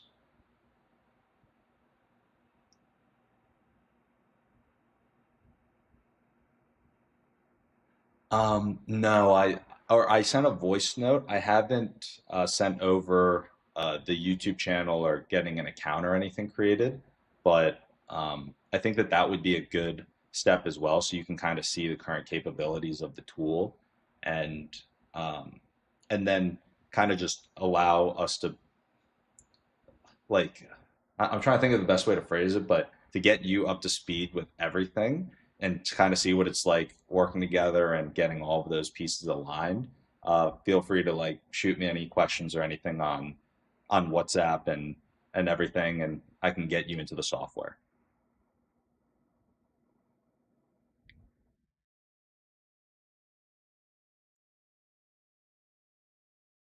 Yeah. And I think with that too, we can also just any ideas as well that you might have around the the product, the direction, everything. That way that like as we shape all these different areas around the like the the equity and the plan and the roadmap and everything, uh, we can kick things off with saying, okay, well, we know marching orders and this is like the job to be done and how we want to do things and all of that.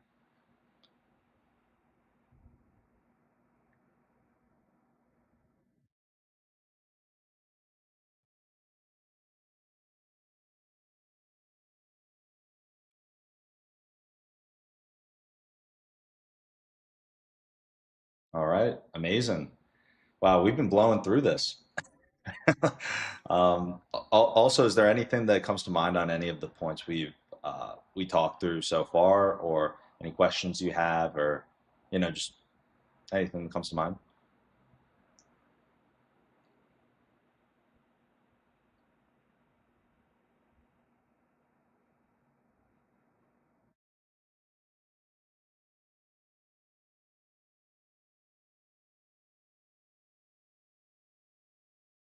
Yeah,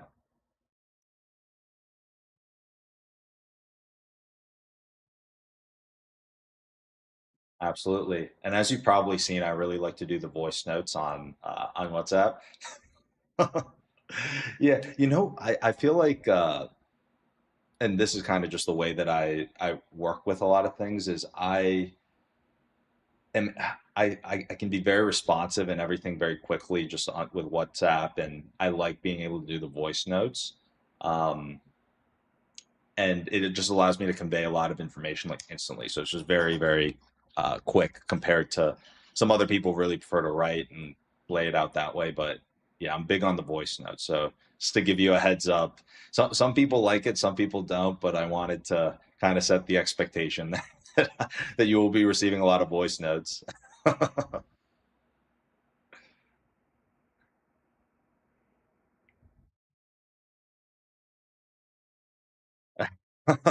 I use a lot of AI, and the big thing that I've continued to think through is on this. I mean, we're very aligned in terms of how much better the tools are going to get, but it's constantly thinking what's the highest leverage potential activities with everything moving so fast. It's uh, of course very important to just be on the edge of what's possible, and like time is such a big uh, competitive advantage in a way. So it's like, okay, how do we multiply the time? How do we make the most from AI? And how do we multiply the impact?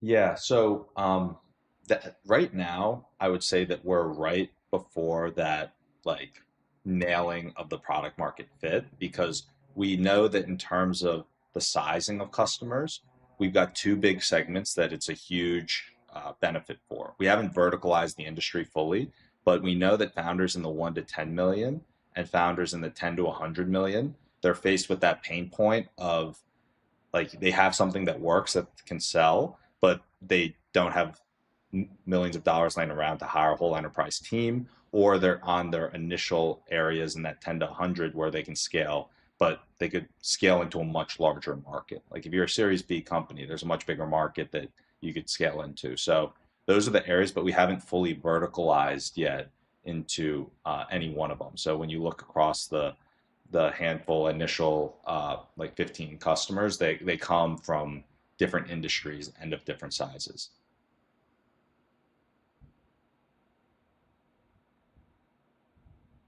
Uh, they're all startups, like, and one's in the recruiting space. I mean, one's even not a startup company. That they're like a basketball, like they're using it for like email marketing to target different places. So he's a coach that has like 15 teams or something under him, and he's like using it to like grow his coaching empire or whatever. So it's and then there's like my last company, Sazmining, and like just a number of different, uh, like it's very broad because it's tied into all the data. So that is one piece that we are now going. We're actively trying to figure out how we want to verticalize it more, if that's an area that makes sense. Like even if it's just like B2B SaaS or something.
Hmm.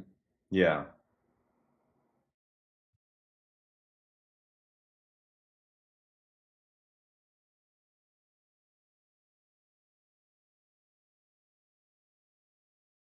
Yeah.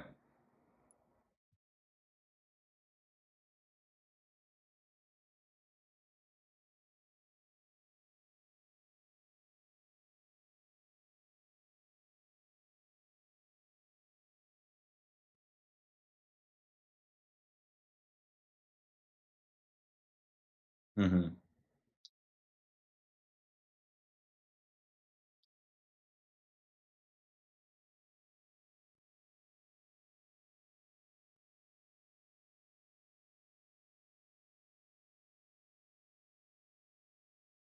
Yeah, that's a great point. And uh, actually, I think what would help is, so when you see the product, the way that it works right now is you create the target customer profile, like all those details.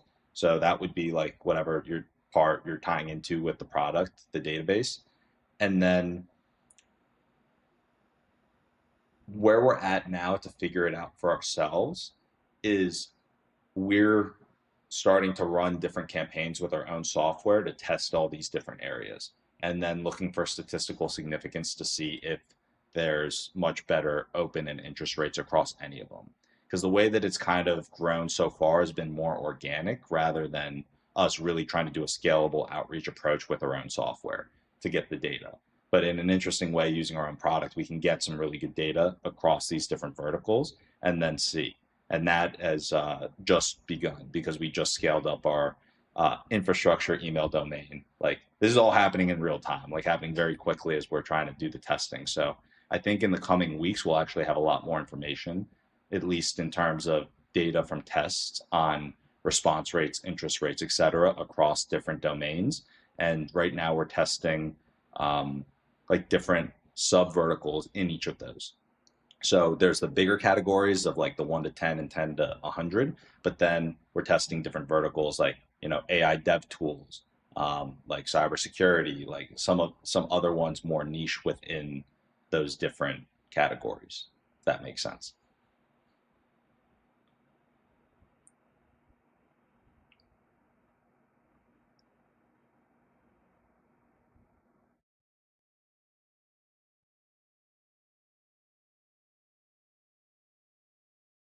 Right now, we're targeting the founders, the CEOs, and then we're trying to target the decision makers. So that was part of the process or the thinking around how we want to run the campaigns because for the shorter sales cycles we might not be able to get in touch with the CEOs of very large companies, but if they're still like within like series B or something, we can hit the CEOs.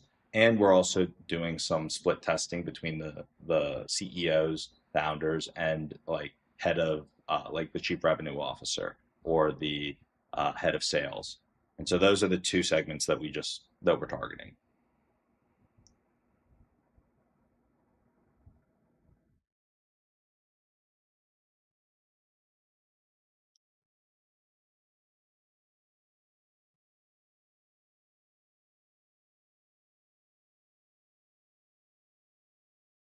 Yeah, they would be running it to try and get calls booked with their target customer.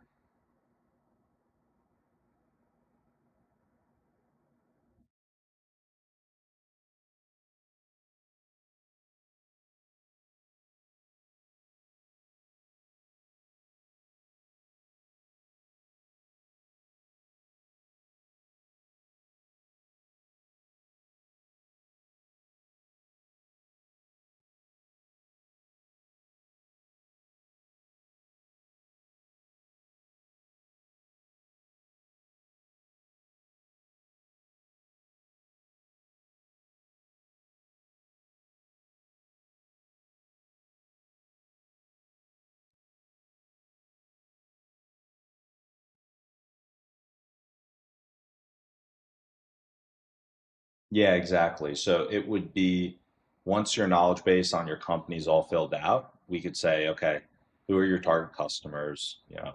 The system tries filling it out, but you can add, adjust, do whatever. And then um, okay, like how many calls a week are you targeting to book with customers? Like first, like is there the scalability potential there to service? Like how many email, and then we kind of back into how big of a package we want, and then uh, okay, for like you're targeting this target customer, we're going to run campaigns to them, and the system will analyze your target customer uh, description, like how your solution helps, well, like all of that, and then it'll build the target list for you, and then it will go and do the outreach to them, and our system before campaign starts also buys all the domains and warms them up, so your emails will actually get delivered and seen by the end customer.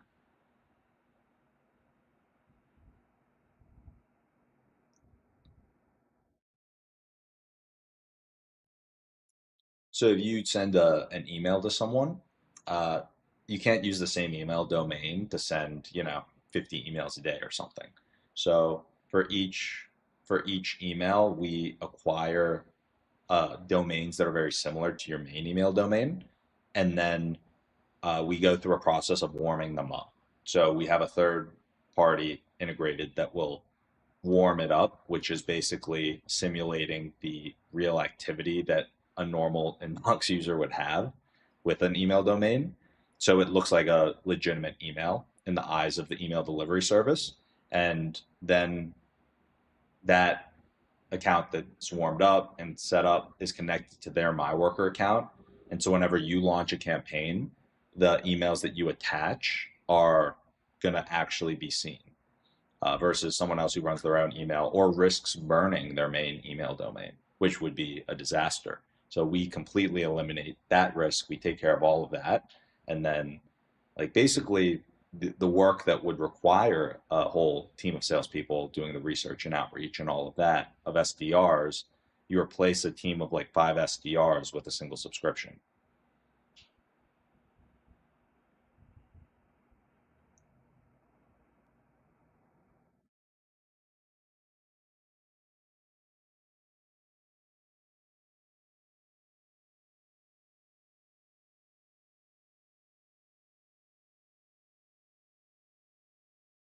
Mm-hmm.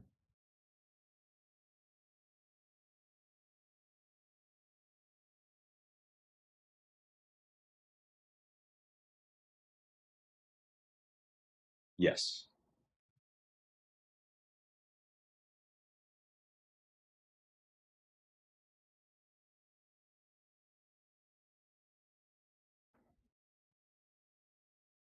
Yes. Yeah, exactly.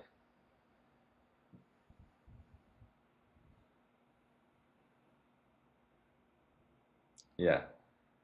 I can send you I can send you the information so you can see the product, and then if if you want to also go through the onboarding even before I send you the YouTube channel, that might be better so you have a like initial reaction as a user. Um, but I think that that would lay the foundation really well for keeping keeping it all moving forward.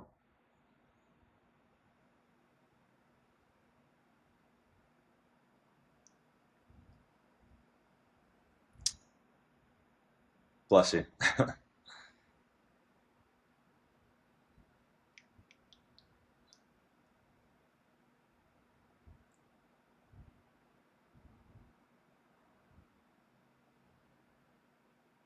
Hmm.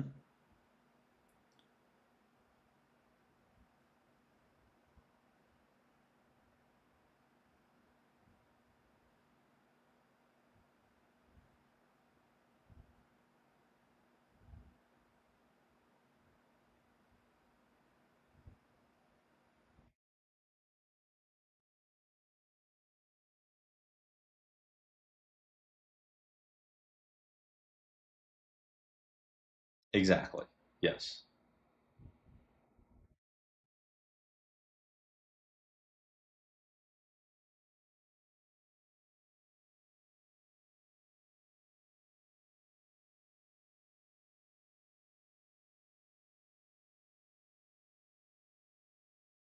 Yes, yeah. It will do almost everything. The one piece where it takes off right now is once you get the interested response,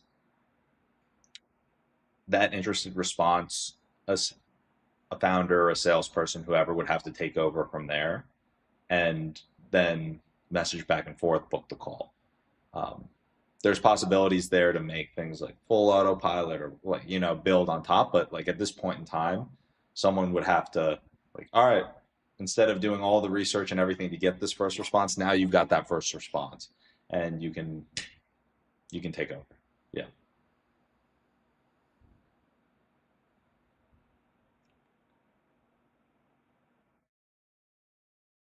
You could, except I don't think VCs respond to cold emails. Could potentially do it for angels. Maybe I should run an angel investor campaign.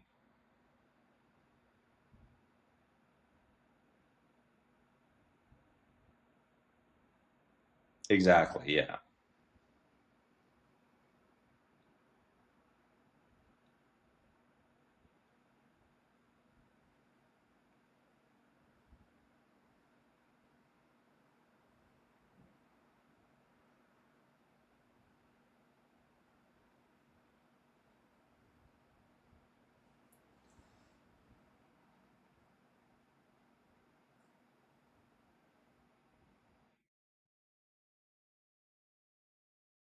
They don't respond. Yeah. It's different. Yeah, it's definitely a different world. Yeah.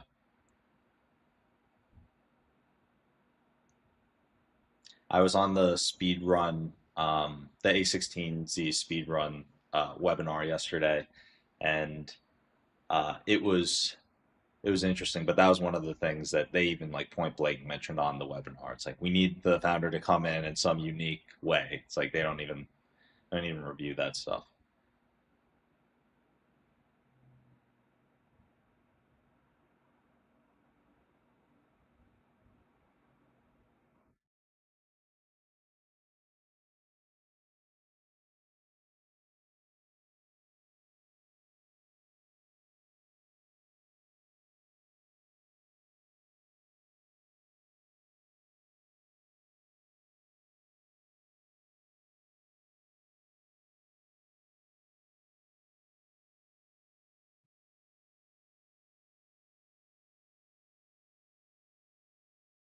Hmm.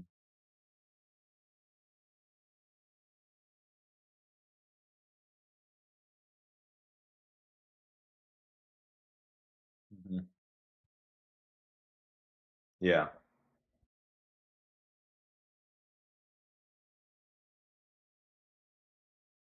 Yeah. I was shaping a package yesterday. So the current pricing is 499 per thousand leads a month. And so the thousand lead like that covers every single part of the system, right? So like normally you'd have to get multiple everything, 499 for thousand a month. But for the enterprise offering that I was creating an offer and then getting ready to run our software to target more Series B level companies or companies a little bit bigger than this 1 to 10 mil. And the offer that I pieced together that we're going to see that how effective it is for 3,000 contacts fully delivered everything a month and 15 email domains and all the leads, everything, it would be 3,999 for that package. That would allow you to do way more than like just multiple SDRs. So it's like very big cost savings. And on top of that, we could still have great unit economics if we lower and have a minimum floor behind, like if they really negotiate hard and we need to close the deal, we still have good unit economics at 2,499. So 2,499, uh, they feel like they get a great discount. That we still have good unit economics that we can move forward with, and I believe that that'll be a really attractive offer. That now that if we start approaching to some of these companies, we can start closing some deals and get in some good larger contracts, and start that as a 90-day pilot. So the offer would be you commit to 90 days, we do these 3 months, and then it's like, hey, if you don't, but then it goes to annual, and if you don't cancel by like day 75 or something, then it renews to annual or something. Like, or just put it however like, but put something like that in, and also set expectations up front that, like, this initial period is us trying to nail your messaging and ICP, like all of that, So I think that this is how we can kind of get our foot in the door and break into larger contracts. And with this approach, actually start getting some really large, or not really, well, like start scaling up our ARR basically. Yeah. So that's the current roadmap, but there are a number of things that, without biasing, I guess your take on it, I want to let you check out the product, look into things like and you've got the Salesforce background understanding there on all those items. So I think that would be, it's really good for you to take a look there.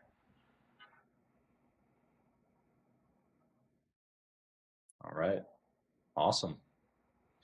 Uh, well, I'm wondering if there's anything else that you think we might want to cover here. I think a lot of things open up to once you've seen the product and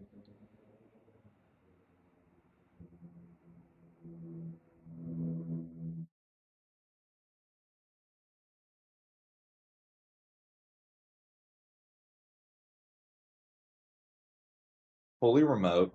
The interim CTO who's moving to the advisory role is out in Budapest, and our devs are out of Europe, and so it's different time zone, I guess, to give you context. But right now they're working on like a product stability standpoint because we know that we've been making this move. We're just trying to keep the product stable and getting ready to go, and like basically try and scale up the existing software offering and take it to the market with the package I just told you. But that's everything on the product side. And then in terms of the media side and how we're running things, it's really just me doing the streams and then everything getting clipped up on uh, from a team of 3 in Bolivia. So that team of 3 will uh, take in the streams, create 4 like short vertical clips, like TikTok type clips a day, and then they're posting it to YouTube, uh, X or YouTube, Instagram, and TikTok. And then we're making one YouTube video a day that is like a longer form, not like a short. And then they're posting that, and then that includes the thumbnails for everything across those platforms. And that's pretty much it at the moment in terms of like team and distribution. But in terms of distribution, I think that we've got a good competitive advantage in terms of cost because getting a lot of eyeballs and we're spending like very, very little. So it's almost, and that's just already starting to compound. So it's like a new founder-led sales approach. The big thing that it requires is like I got to be on stream for like 4 hours a day or something, but I'm fine with that.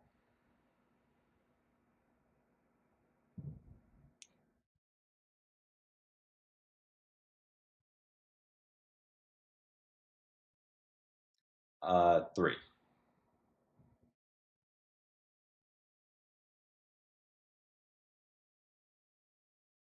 Sorry, what was that?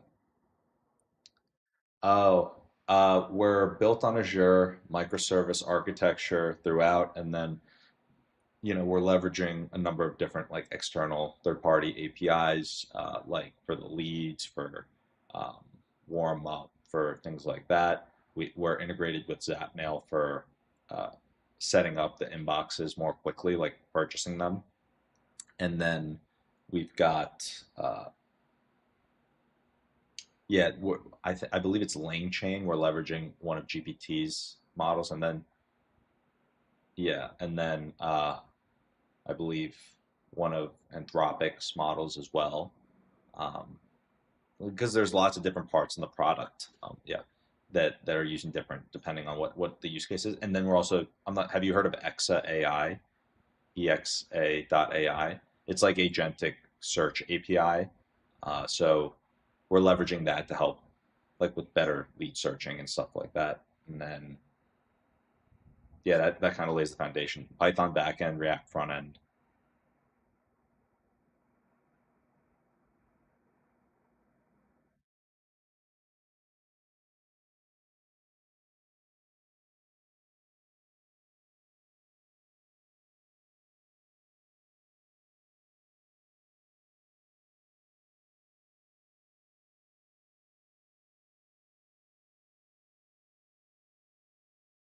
All right, awesome. I'm super excited to hear, your thoughts on it all, and um, yeah, you've definitely been around the block, and not just this industry, but in SF, and no, bring quite a bit. So I'm super curious to hear your take on everything.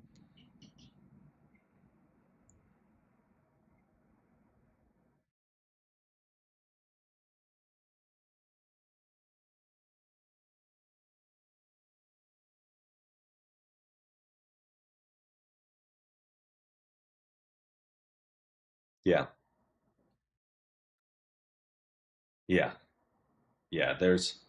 Uh, I think that piece is huge, and then just thinking about, and this is like a whole another conversation, but just in terms of like what can be done with the data uh, that we're generating, and collecting, because you're getting there's a lot being generated on every company and many different ICPs, and then you've got the campaign results data, and then the final piece that we're adding in right now is uh, like for the time being for like the existing product that I think will really bring it wind it out, because I've been speaking with all the customers very closely. So it's like I know like this thing is absolutely needed. So at the very last step of the email creation, everything's been done in terms of generating your ICP, the target list and messaging, and then it's going to start sending out the messaging. We're adding one final verification where it's like, okay, this is how the messages are going to come out and look. Do you want any final custom instructions? What did you think of the output that you currently have? And you can begin to train and improve based on the customer's voice as well, and what they like, what they don't. And um, I think there's just a lot of opportunities there. And then consolidating all that data and like recommending new campaigns or new ICPs to go after, a new thing. I think that those are all things that uh, some people have expressed some interest in having. I'm not sure if they're need to haves, but uh, everything right now has come down and just been informed from like those questions of me being like asking what would make you pay for this and what would make you share it and what does this need, like what from churning customers too. It's like, okay, why are you churning? It's like, because it doesn't have this. It's like, okay, well, should probably get that built, then hit the phones again, because they sign on for a reason, and if they leave because it doesn't do this or have this, then that's a good signal. Yeah. All right. Great. Well, sorry for rambling on this call. I was doing a lot of the talking, but as you can feel the passion, hopefully, and trying to get you caught up to speed.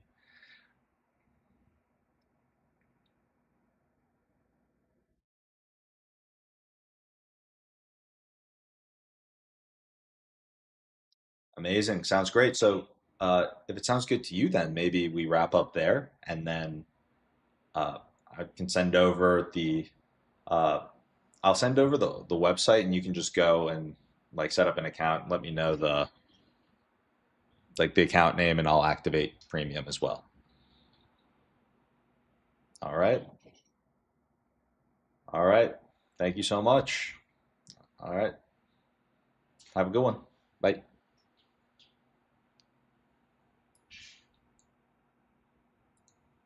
Falcon Gaming. What's up?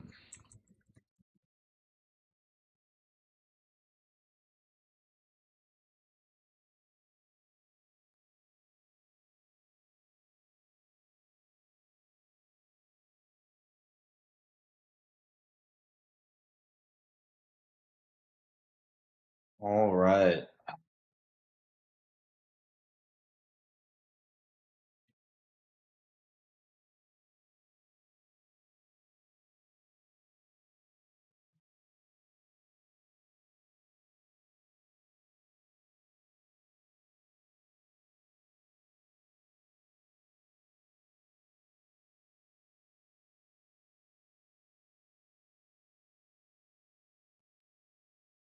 All right. So we've been live for almost 3 hours.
I actually want to use this time for a quick deep work session ahead of the 2 p.m. call that I have.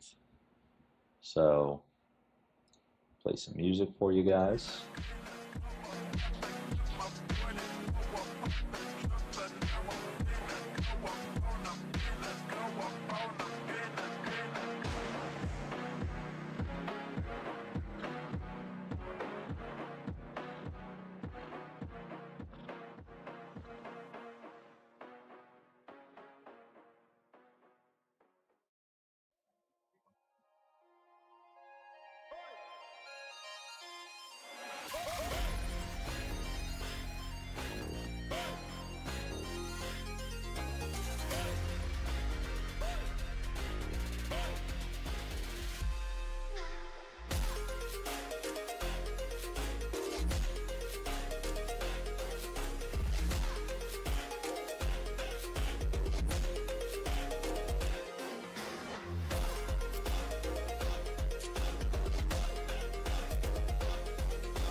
There's an event tonight that he invited the two of us to go.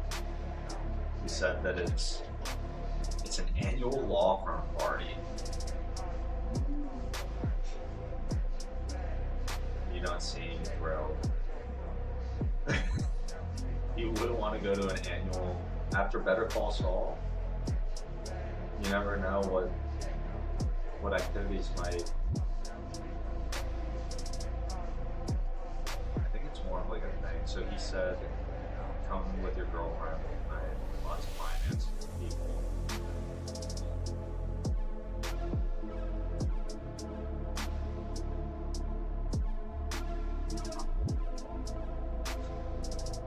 It's on a gorgeous rooftop at Sky Bar, West Hollywood.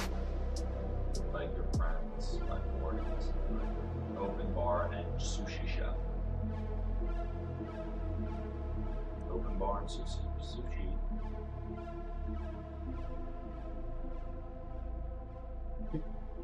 Mentally prepared.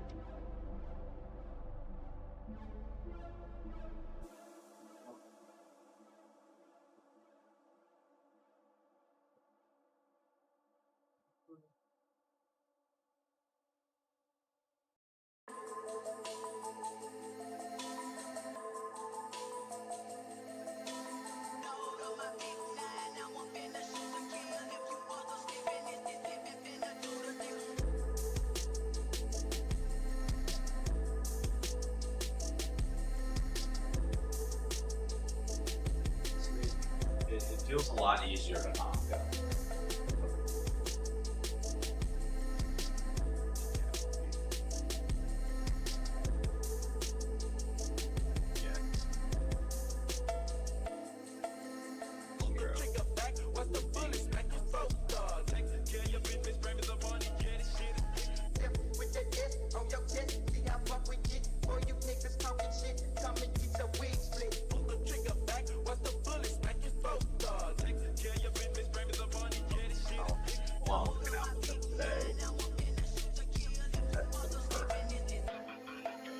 It's at 8.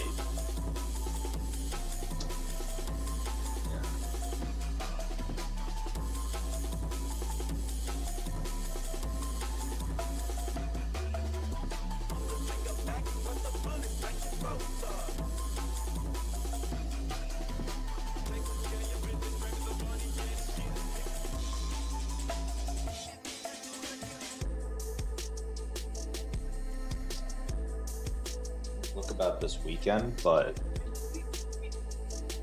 yeah, I mean, it is. I know I'm not giving you much of a heads up. I just found out about it.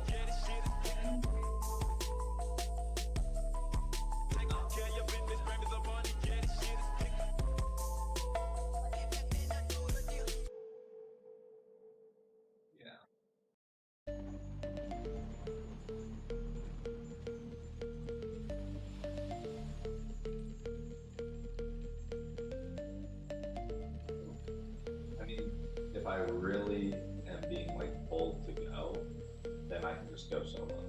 It's fine.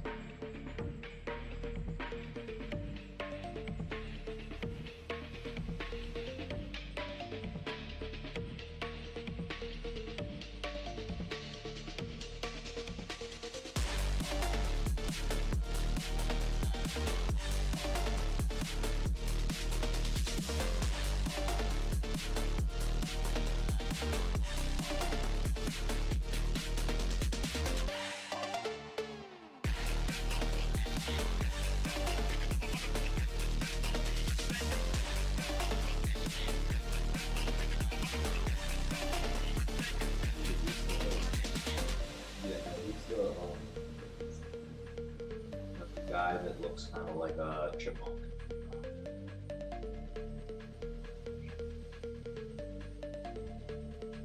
No, the part. Yeah.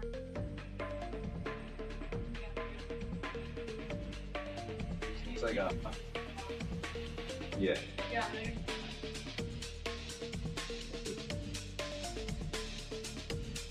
I picture like Harvey saying his name. Oh wait, Jimmy. I was thinking of the suit, so I'm like, Jimmy.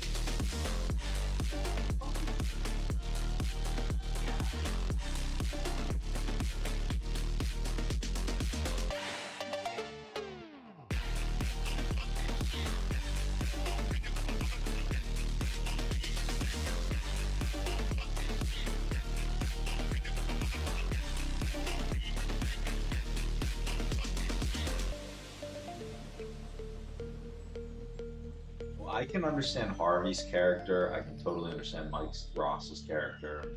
I can understand the Chipmunk dude's character. Who like he's kind of ununderstandable early on, but you start to get to understand him as the show goes on. You know, like why he kind of is the way that he is. And, like clearly, he's super insecure. I think my big thing is I'm not.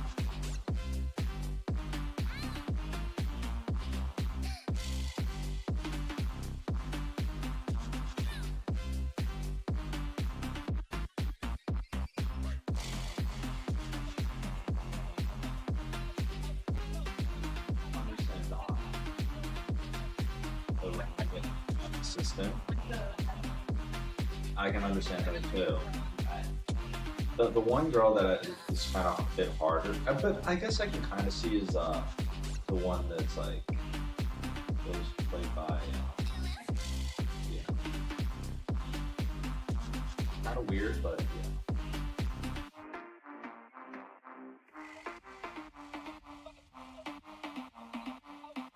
Well, yeah.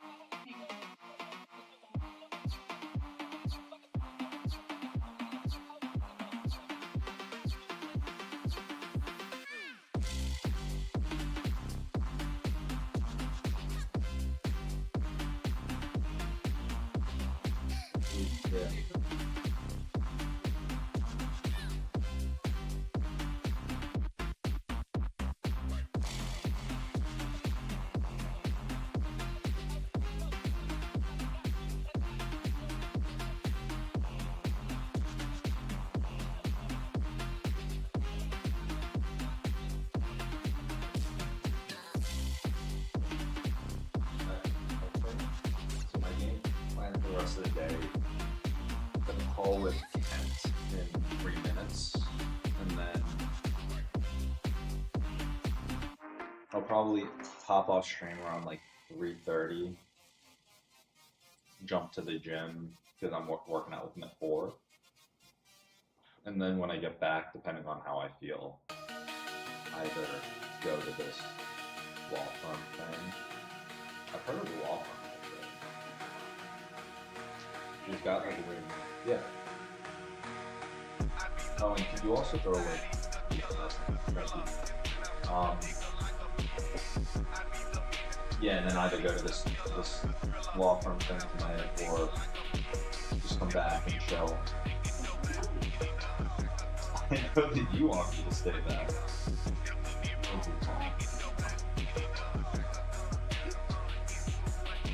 Try it. You might like it. Chelsea and Booth like the taste, and so I gave them the entire thing. You just try it. I just didn't like the taste of the protein. Protein soda sounds really good, but for me, I just didn't. Honestly, try it out, because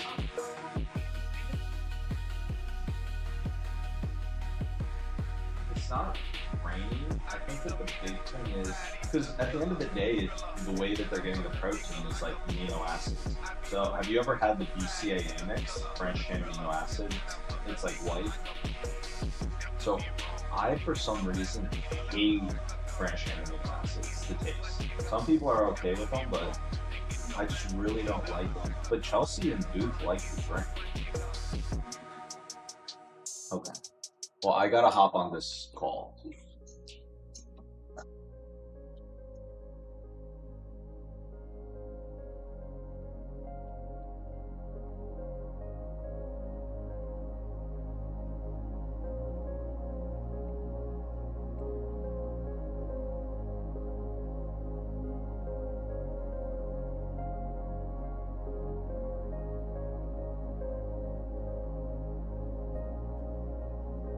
All right, and mute the headphones. Unfortunately, you guys won't be able to. Actually,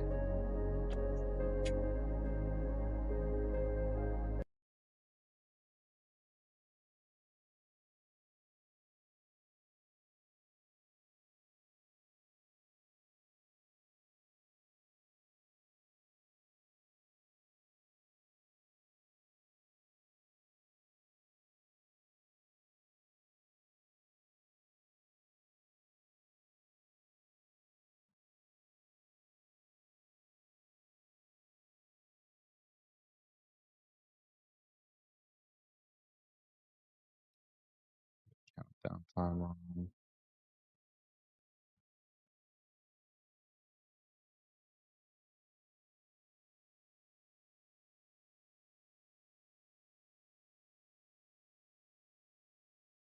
All right, I am going to mute myself.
All right, we are back.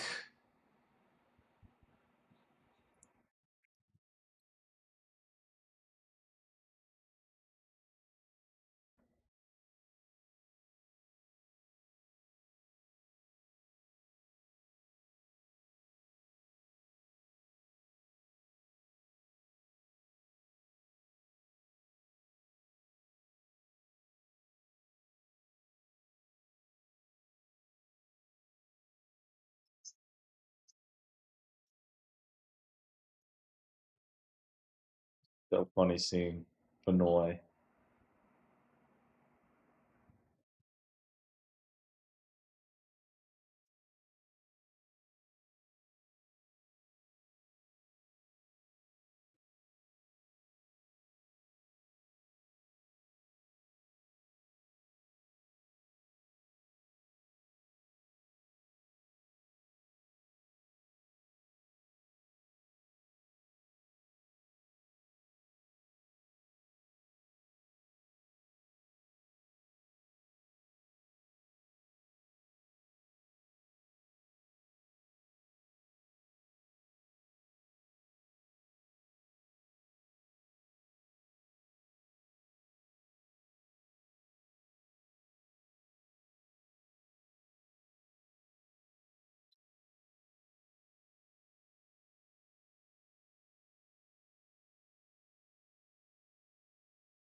All right, there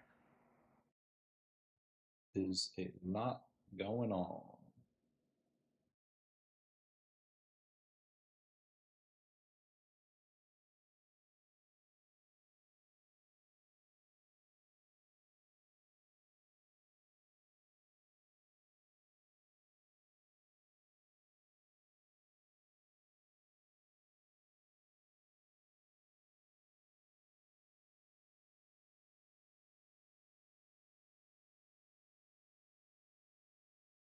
All right, guys, OpenAI just rolled out. Guys, this is news. Breaking news. Breaking news from today. Reading it from my phone. OpenAI just launched ChatGPT Pulse. This is a new experience where ChatGPT can proactively deliver personalized updates from your chats, feedback, and connected apps like your calendar, rolling out to pro users on mobile today. Well, I am a pro user, and this is my mobile device, and we're going to check this out right now. I'm going to watch their little video.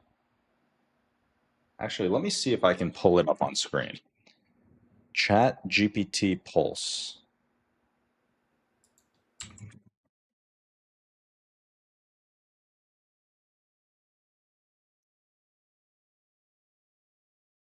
Chat GPT Pulse.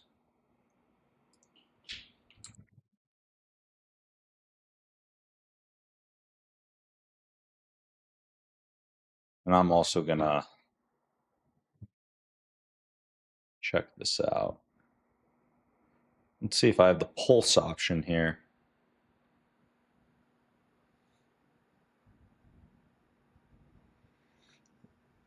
Oh yeah, first wins, boosting retention, founder friction. Today's Pulse and comps reframing.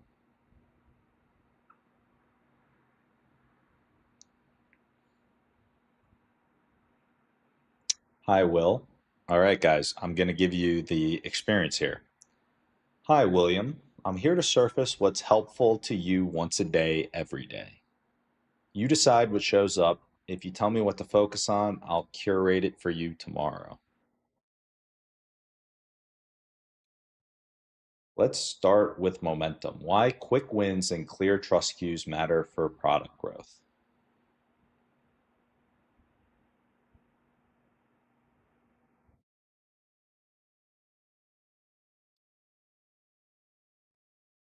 Okay, this is interesting. Here's a tight playbook on why the fastest path to a first win.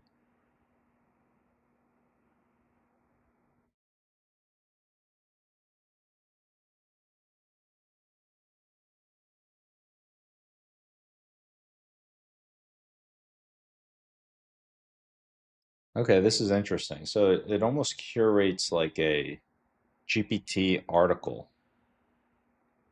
I wonder if I could just start posting these for SEO.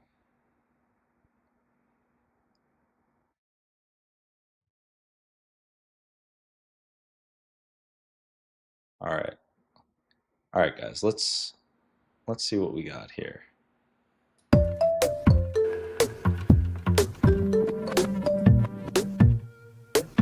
right.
Interesting.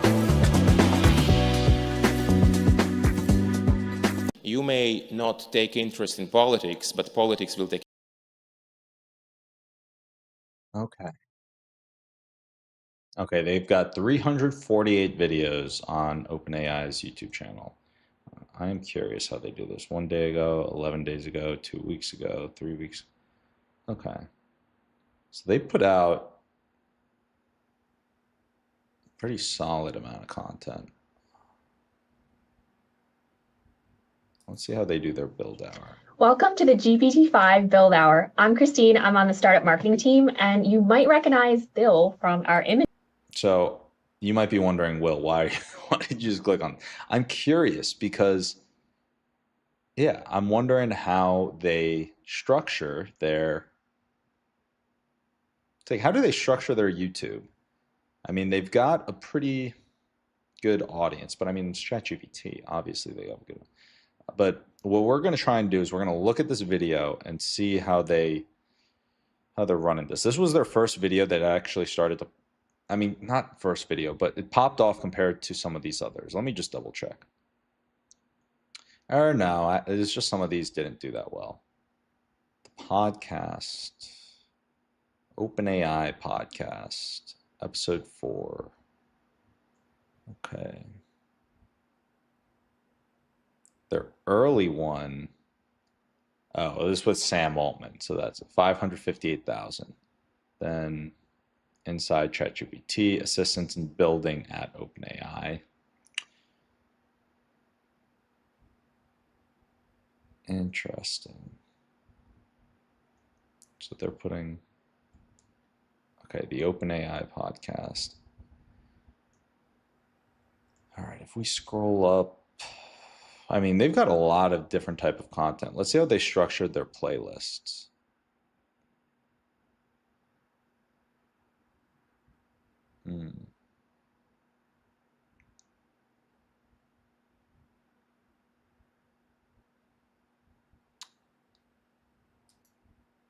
OpenAI's mission is to ensure that artificial general intelligence benefits all of humanity.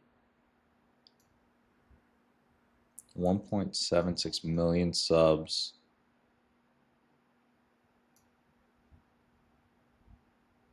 Their total number of views seems pretty small considering how many subs they have. That means that per subscriber, they only have, I'm reading into this, whatever. Okay. OpenAI for business, 22,000. How to review your code base with deep research. As soon as deep research launched, we started hearing from customers that they wanted to be able to power this multi-step research in their own systems, not just on the open web. So that's when we decided to integrate it with GitHub. Since I've already connected my account, I could select a single repository, but since the GitHub connection respects user permissions and I'm in a controlled environment, I'll just select all repositories. So you may need additional IT assistance to interact with some repos if they don't appear here or during your initial setup. So I'll go ahead and approach this from the lens of a developer that's adding new functionality, specifically the responses API to the OpenAI Python library. First, we'll take a look at the example diff and a commit for reference. So you can see here, quite the large change, lots of information that's being added to the files that are already there, they have OpenAI maybe some for additional business. files that are being added all together. They've got it like this. So I'll go back and drop in my prompt. Here, I'm asking for deep research to make sure that the addition of the responses API will go smoothly. So I'm getting asked some follow-up questions about the format of the report. It's a very boring video, though. That's the one thing. I'll answer those, and then I'll go ahead and kick things off. See, I feel like this would be more entertaining if you could see the dude. If there are some sound effects, I like the zooms and all of that, but I feel like you could still learn the tool while having it be a little bit more engaging. So you can see deep research starting its analysis, gathering available resources, collecting information as it goes. And if we actually open the right-hand sidebar, you'll start to see this chain of thought gather here. And just like deep research has done so well in the past, we actually see this multi-step research, analysis, citation collection, all taking place inside of our own GitHub repo. So we can see that it's grabbing some documentation, reading through files, checking commits. What do you guys think of the placement of my And now we have our completed report. I feel like top left might actually. So because it actually pulled in all of the context from our knowledge bases and reasoned over the best approach to the solution, this could take anywhere from 10 to 30 minutes, sometimes even more. But in this case, this is actually a pretty good idea. So maybe we copy their structure.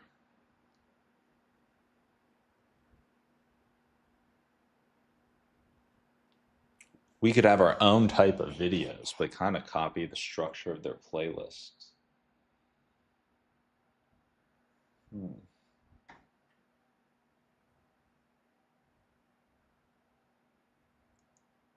You know, I'm curious. Well, we're gonna do this.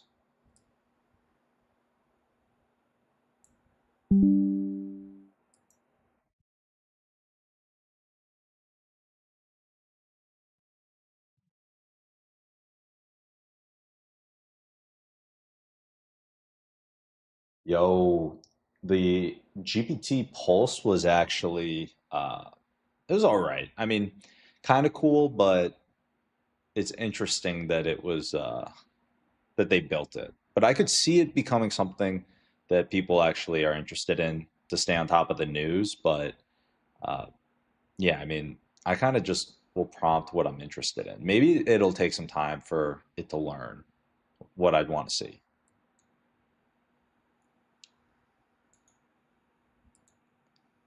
Okay. I'm gonna call Joaquin. We're gonna call him.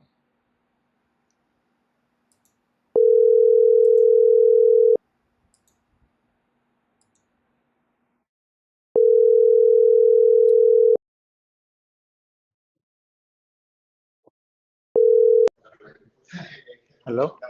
Hey, how's it going, man? Hi, man. How are you? Good. I'm just still on stream, but wanted to give you a quick call and just, see how everything's going. No, pretty good, man. Regarding which topic, though? Um, well, actually, the idea, I was about to send over a new idea or run something by you, but it Yeah. was around like organizing with playlists, like different areas of how we organize our content. And then in particular, I was actually very curious about I can send you a screenshot. I was about to send one over. But if I look at if you look at the screenshot that I just sent, uh, it's a screenshot of OpenAI's YouTube channel. And I Okay. was thinking that something like this, not for my personal, well, I guess maybe for my personal to organize things, but for like getting content and videos created for MyWorker, I think that something like that could be really interesting. And I know right now we're focused on like the personal branding side and then using that as a top of funnel. But I Mm-hmm. think that, you know, if we, on stream, I'm doing a lot of customer conversations, we're going through the product a lot, things like that. And if there's some type of a way that on my end, I'd have to organize and figure out the exact content pillars and types of videos we want to make for my worker. But um, if there's ways to, I think that the videos too, we could make it much better, but maybe even getting videos created for the MyWorker channel just to kind of talk about and show how MyWorker works, Okay. That was the idea.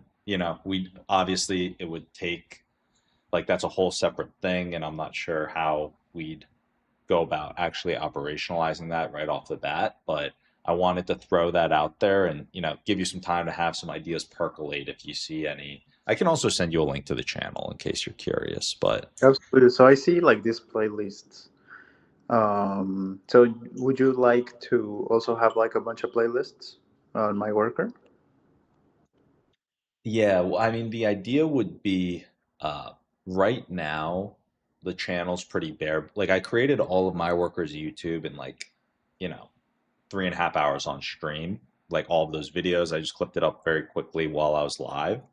But the idea would be, hey, if I came up with some types of playlists and types of content that we would want to put on my worker, like maybe that could be maybe we could get some content created for that account just so we have like some type of reliable like bottom of funnel to convert, you know? Mm-hmm. I And think, actually, the OpenAI videos are pretty fucking boring. I feel like we could do way better. Um, yeah, like it just kind of seems like they got some people on corporate who'd done YouTube before, but like the people aren't good at YouTube, if that makes sense. yeah, yeah, but they do have results. No? That is true. Yeah, they do have very good results. So Yeah. So I think, okay, step one would be, I guess, identifying which content goes where. mhm. So, if your stream is, you do a lot of stuff on your stream. You do the news, and you have like a call, then you do your session and whatever. We need to find the best way for us to know, like, okay, this goes to my worker, this goes to the person, Yeah, right? I don't know which calls, like if because you have a call probably every day. I don't know which call would go to my worker, which call would go to the channel, right? yeah, I yeah, even with something as we haven't done it yet, but I know like this week you've had a head start with what the podcast is gonna be. I still am not sure which ones of your interviews belong to the podcast, which one belong to just the channel itself, and which ones would be like, we just have to separate everything, organize everything. yeah, yeah. That's a Mhm. good point. I'm thinking.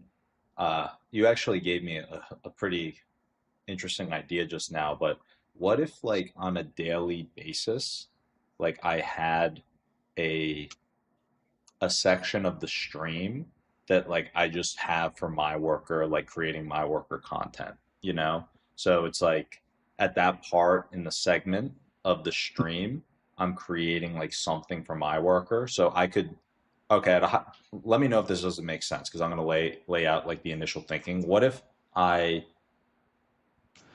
did research on my end and I came up with like a couple of different content pillars for MyWorker, and then every day there's a segment where I'm working on videos for one of those pillars. So like one of them could be like what makes MyWorker different, and then those videos could be me talking about like answering questions, but then also like maybe like doing like yeah, basically something along that topic, and then like another one could be a playlist related to um, like how to use the product or how to get started, and then just Mhm. doing different things like that. But every day, like there'll be a segment on my calendar blocked off where it's like, all right, we just got into the my worker time, and this is the segment for the my worker for that day. But then those things, once clipped up, would be put on the my worker channel into one of Okay. those segments. And so I could literally just call the segment the name of the playlist that we're putting it into MyWorker for. And then you could kind of figure out how to optimize it from there for like YouTube thumbnail, all that stuff, editing, exactly like we've been doing on our channel. But like that's how it could be kind of segmented and categorized. Okay. Okay. Awesome. Yeah, I'm trying to think.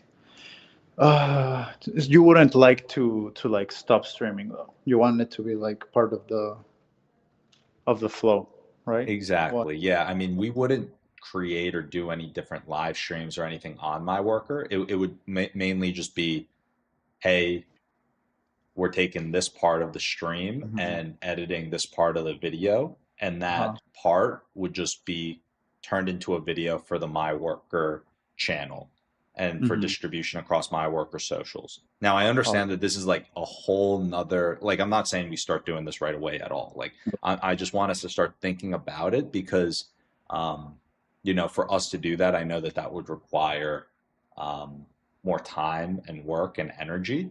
And mhm. um, like in order for us to execute on something like that, that's something that like we'd have to be able to plan around and do. And um, that's something that I guess you would be at the end of the day uh, having to manage. So I'm not saying we start it right away, but I want just from like a bird's eye view, you to kind of have that as like a secondary North Star where like right now, I feel like we've gone through this great process where the team's constantly leveling up. Like you're getting better on all these areas and the team's getting better on all these areas. And we're hitting a point where it's like, okay, well, now that we're reaching a point where okay maybe we've leveled everything up and now we can start thinking the next big thing to conquer on top of improving the existing channel of metrics will be we're going to start doing the my worker channels and how is that going to look, you know what I mean? Yeah. Yeah, I agree.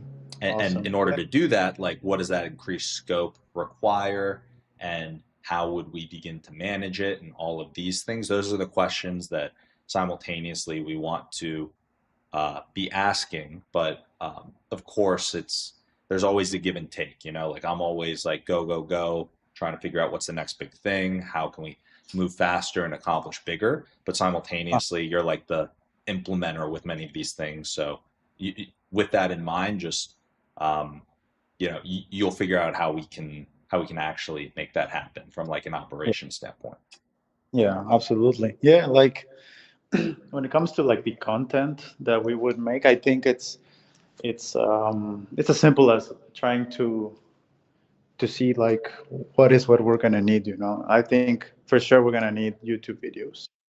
I don't know if you want to do shorts as well. Like that's all gonna be part of the logistics of how many extra hours we're gonna put into something like this, you know.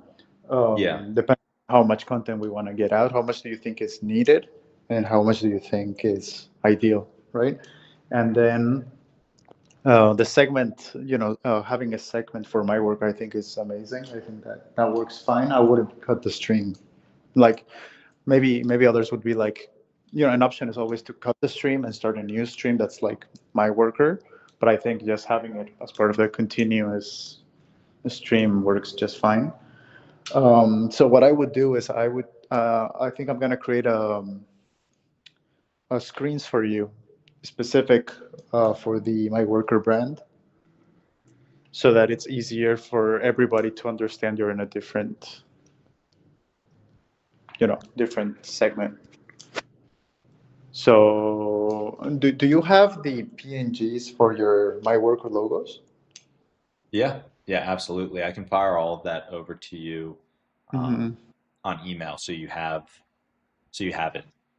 Awesome. Yeah. So I think because I have all the screens ready. Or you know what I'll do, which would probably be easier? I'll just upload all of those into a folder in where you guys are pulling the video from, and then I can just link that. Because then that way you don't have to like download or do all. Or I guess it'll just keep it a little more organized for you. Yeah, I mean, easy put to it on the locate. same drive we use for everything. Have a logo section or something like that. And I'll try to. Yeah, I think that's the best way. Like you can be like, okay, we're going to start some MyWorker, and then you just switch screens to a. I think MyWorker is light blue and white, right? Mm-hmm. Yeah. So you switch to that, and then that lets everybody know you're in a different section altogether. Yeah, I think that's a good game plan. So we can, we can really just. I think it'll be great too because, it kind of is like multiple birds with one stone. Like one is like, okay, we're gonna get a good bottom of funnel so people can see how MyWorker software works, and then like we get another piece where we get another segment. We can have consistent segments that will fall into the different categories for MyWorker, and then finally is like we get to actually begin building MyWorker's channel. So it's like all of that can easily be like one. It's not easy. That's the wrong word. But all of those benefits come from us just like figuring out how we can logistically deliver across a couple of content pillars in MyWorker, and then me just spending part of the day that I'm doing on stream, spending that part of the day on the on like one of the content pillars of the MyWorker channel, and then that can eventually begin to basically rinse and repeat the exact machine that we have for the personal brand now across the MyWorker channels. Yes, absolutely. That sounds great, man. And I know that it's a bigger scope, it's going to require more time and like all of those things, but I think that us figuring it out as quickly as possible with the understanding that like we don't want to force it, and that's like a judgment call on you, like as the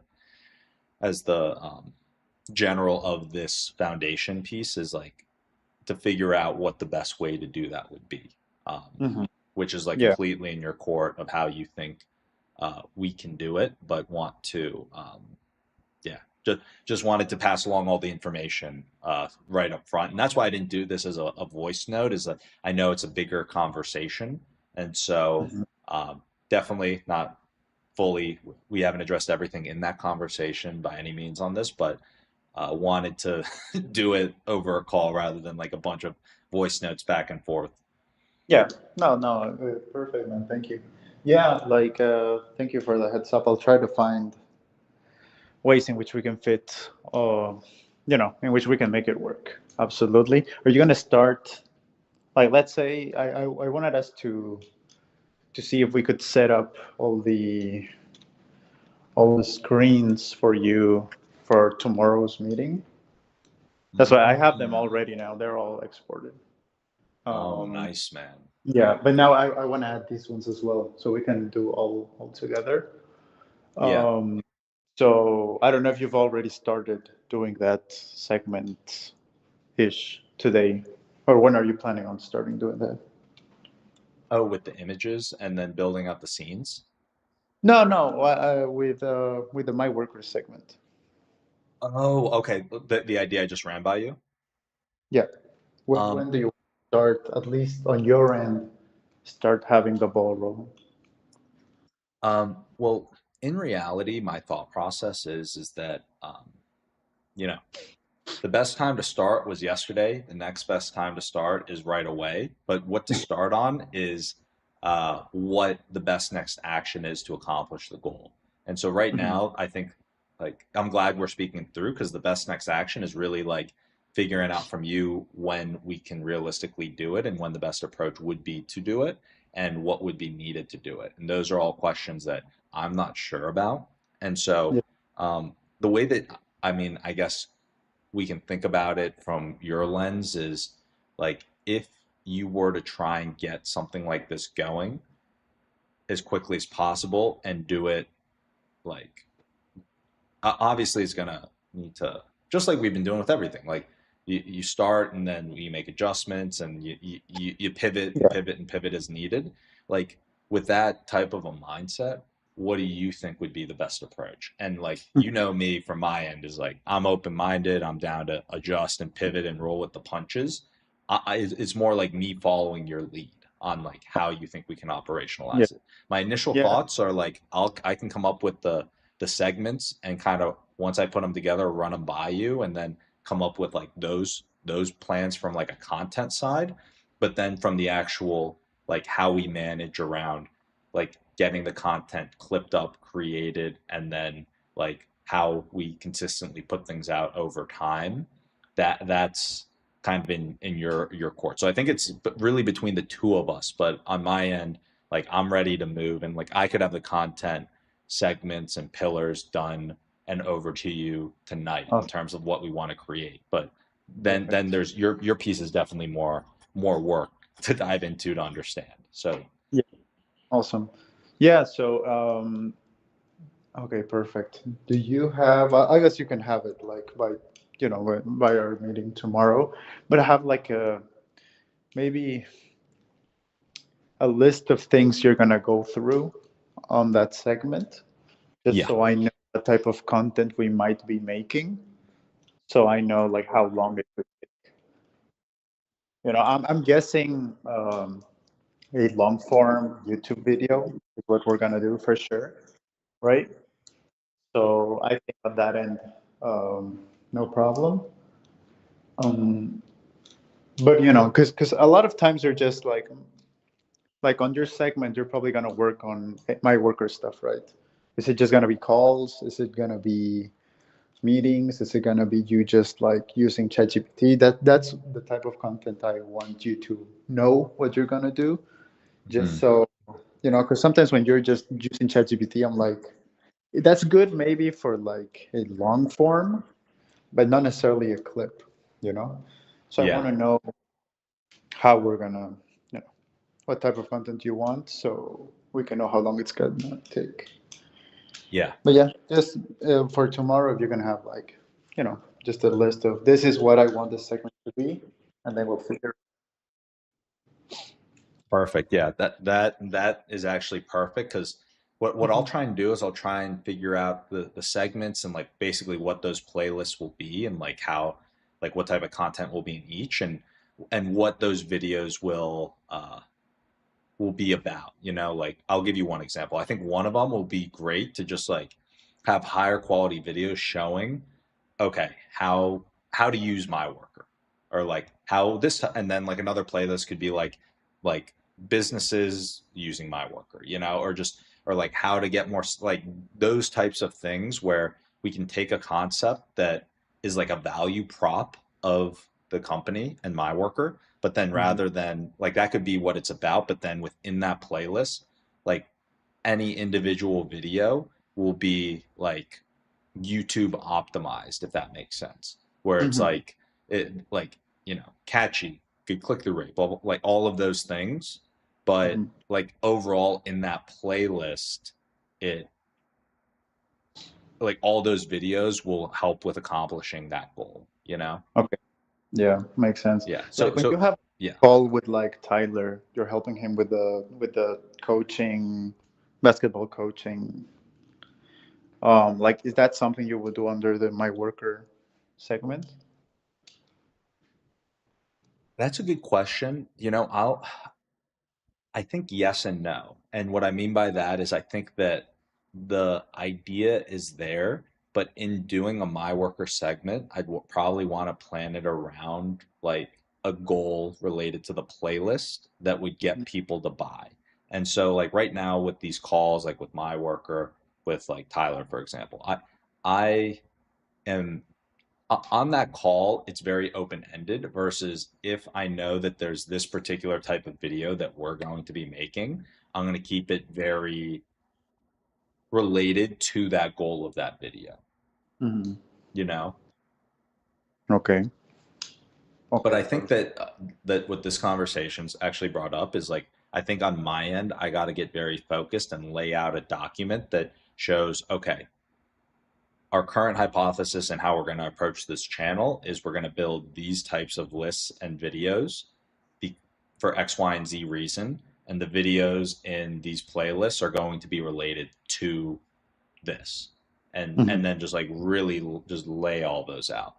Like I'll give a better example rather than like the TY thing. I think that one of the big things that I want to do is have a playlist that like talks about the benefits of MyWorker or like something along those lines or what makes MyWorker different.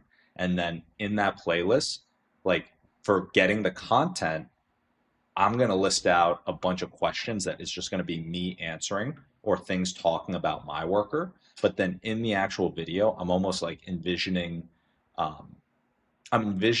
it being like an entertaining video where there's like a lot going on in terms of like either B-roll or scenes or like edit or like those types of things. But it's like the video's kind of like talking about like I'm just talking about the difference of MyWorker, you know, and like what makes us better or different. So it's like an engaging type of video, but simultaneously it's like me talking about like what makes us better or different. And so those types of videos can be like entertaining and like sped up or like YouTube optimized, but then someone walks away with the impression of like, oh wow, MyWorker is the only like company that is going to get me results for outbound, for example. You know what I mean? Okay, that makes sense. Yeah. Awesome. And if you have examples, you can send them over. You always like, I love how you send me like editing examples. That is also always very helpful. Yeah. So, Yeah. I actually have, I have a couple in mind. I have a couple in mind. And the other thing too is like with all of these things, like I'm going to send you a channel. I love this dude's editing. I recognize that his editing, there are certain things or levers in his videos that we're not going to be able to do. Like, for example, I sent you that podcast where like, this intro is great, but we can't do this, you know, or we can do this, but it's going to take a lot of time, you know? yeah. And so I think that we can, I'll send over some example videos and you can look at some of their editing techniques or hacks or things. And the ones that, if they're way too difficult or we can't do from a time constraint perspective, then we can pass on those. But then others, maybe it'll prompt some ideas. Okay. Awesome, man. Yeah. All of this is for MyWorker though, right? Or do you want Yeah, to apply all of this is for MyWorker. And it's in parallel to what we're doing on the personal side, because on the personal side, we've made so much progress from a performance perspective, but compared to the best creators and videos and people on YouTube, we're still really far away. So I think that it's like climbing two mountains, one of those being how do we consistently improve our editing capabilities or like the decisions on how we package things that fit within our constraints from like a time perspective, but also reach the highest levels of retention, et cetera. And then on the MyWorker side is how do we build this machine up and follow that exact same path where we're constantly trying to optimize that performance. Yeah. Yeah, absolutely. All right, man. I'm fired up. Yeah. I'll look into it for sure for tomorrow. I'll see what I can come up with. All right. Sounds good, man. Yeah, I know it's going to be big and it's going to require more time. And, you know, we can adjust for that on all the different things, whether it's like the budget side for another person that's needed or like, you know, whatever that looks like, we'll figure out after the fact, or as we're building it out, I should say. But, you know, it's a big, things are moving, you know, there's a lot of momentum here, as you can probably feel. So it's things are going to continue to stay exciting and get more exciting. So hope you're ready to buckle up and hop onto the ride. Yeah, man. No, absolutely. You know me, like any idea you want to send my way, I'm happy to do my best to make it true. All right. You know? Awesome, man. I love it. I'm gonna run here. Is there anything else that you want to touch on while we're on the call? I mean, do you need me to have anything else ready for tomorrow aside from anything specific regarding this week? I think that the big things are just like last week, we're going to go over the performance. I want to, if you could have ready just the uh, basically like how we performed based on the things that we said we wanted to do the week before. So, like, were we able to implement like the Yeah. ideas? Were there any ideas that we missed the mark on and didn't implement? Like, Hmm. for example, one idea is like the subscribe thing. It's like at the beginning, middle, and end on like the YouTube videos or X, Y, and Z. And Yeah. the reason why I'm asking is because we can at that point look at, okay, how did the videos that had these things perform, and are we starting to see a trend? And what can we learn from the data? So I think overall it's going to be us looking at, okay, these are the things we said the week before, these are the things that we implemented and were able to do, and Yeah. then these are the stats. And then after we go through that initial phase, we can go through the actual brainstorming session on how we improve the following week. So it's Yeah. like that same type of cadence, but then we can also touch on those other things regarding the new screens, the MyWorker conversation, how the channel will look.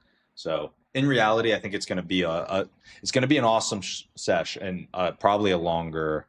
I, I I mean, if I'm just going off how our sessions have gone, I think it's going to go a bit over 2 hours if I was to guess. Hmm. Yeah. Yeah. No problem. Sounds All good. right. I'll try to have that data for you. All right, amazing, man. And always, if there's an area that you think we should be doing differently, or you think we should be using our time differently, then please don't hesitate to push back and let me know. Awesome, man. Thank you. Thank you for that. All right, sweet. Right. Well, I will catch you tomorrow. Yeah, man.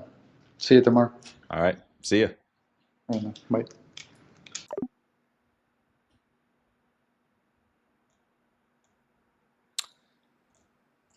All right.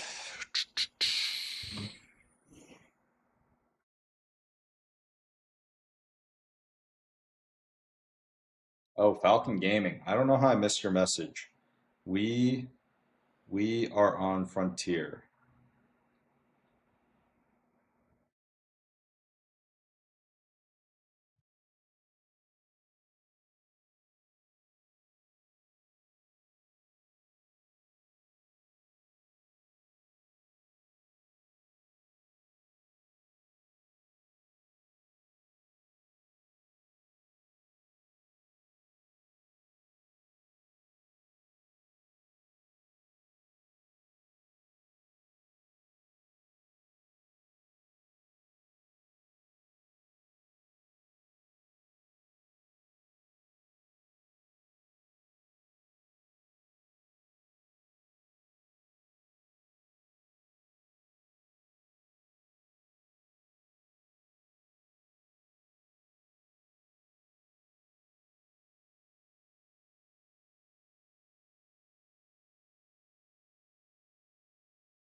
All right.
All right. Let's see here.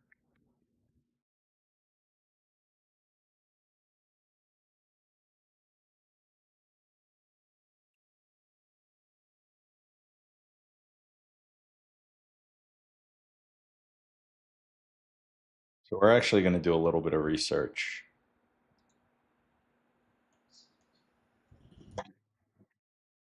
Do some research for, let's see.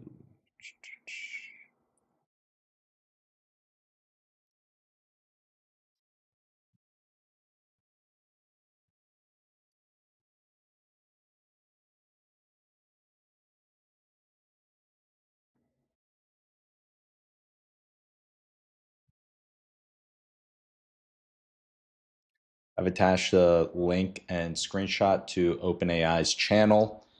We are looking at how we want to structure the YouTube channel for MyWorker.ai. So for context, I think that there could be very many powerful ways to make the most out of MyWorker's YouTube channel. Before we dive into how we want to approach the before we dive into how we want to approach the playlists and the channel, the content, all of that, could you first dive into, figuring out what is great about open AIs and what needs to be improved, and figuring out how we can make the most for when we begin designing our channel?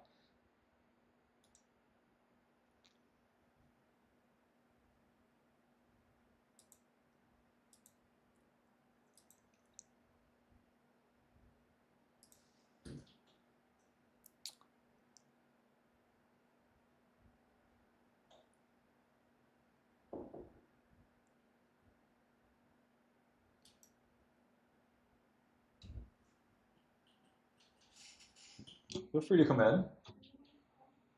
No, I'm just on stream.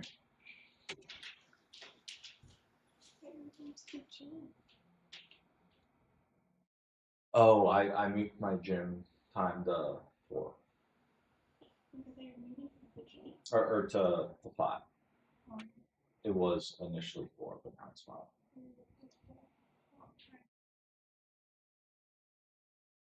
You thought I would never. Oh, we can walk together. Yeah.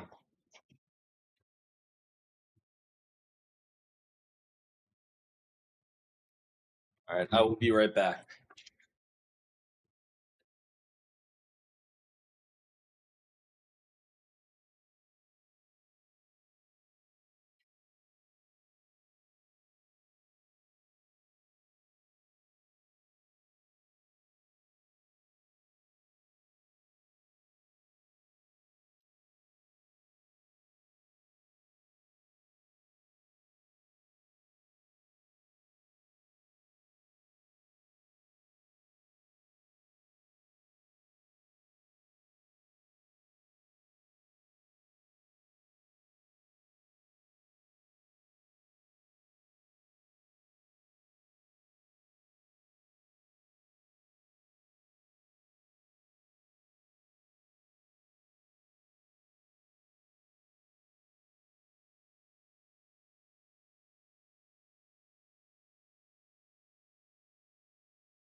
All righty. So, guys, looking at the time, sorry to do this. I have to go like very, very soon. Because I'm hitting the gym. Got to be there at 5. We're going to finish up this content pillars piece. And then, okay, we're going to finish this piece up and then we're going to close out the stream. So right now, for context, we're trying to figure out how to build MyWorker's YouTube channel in the best way possible. In order to do this, we're looking at what OpenAI's channel is doing well and how we can improve it. So how they're nailing it. Clear content pillars, series packaging, lifecycle coverage, evergreen and tent poles, and human face of the brand. Now they're leaving upside on the table because of fragmentation and overlap. Many near duplicate introducing playlists, scattered feature explainer clips. Okay, naming inconsistency. Introducing X, features, events, and talks, reduces scannability and keyword coverage. Weak start here path. There's no dominant on-ramp for new viewers. A pinned channel trailer plus get started in 10 minutes playlist would raise conversion to first watch and subscribe. Role and persona. Navigation is missing. Playlists aren't segmented by who you are, engineer, founder, marketer, or jobs to be done. Setup, deliver, beat. Okay, yeah.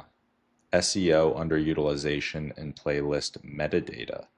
Interesting. So definite descriptions can target intent keywords. Okay, so this is like for us, to rank playlists and boost suggested traffic. So end-to-end funnels not explicit. Okay, so MyWorker, design the channel like product funnel. I'm excited.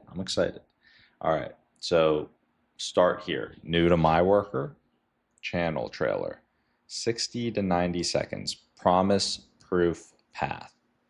Quick start, 3 video sequence, connect domain, build ICP, launch first campaign. 3-minute demos, micro playlist, 1 per core feature. Proof and results, customer wins 2 to 5 minutes each, ROI snippets, before, after, inbox health, booked meeting reels. Deep case studies, playbooks by job to be done. Okay. Each is a playlist with a pinned start here and a recommended order. Live builds, building. Daily or weekly live stream playlist edited into chapters and highlights. All right, competitive and market education. Buying guide for founders, how to evaluate AI. Okay.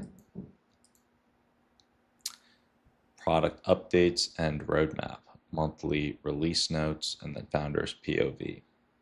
All right, I think that this is a great start.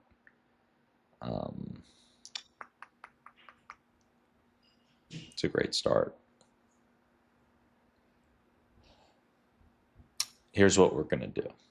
Just because it's top of mind, we're going to do one final prompt. I'm just going to stream of consciousness. All right, I think that this is great. This is a really, really good start. A lot to work with here. For context, the way that we are going to approach the channel is, well, okay, so to capture the content, we are going to be doing that on portions of the live streams that the CEO is doing. And they're already clipping up parts of those live streams for his own channel. He's spoken with the editor, producer of the old channel, and now we're going to start trying to add a segment every single day within that stream where he's going to do some recording for MyWorker's channel. So he, in these segments, is going to be able to record, capture any content, go through the product, answer any questions, do whatever it might be that could be interesting or useful for setting up MyWorker AI's channel.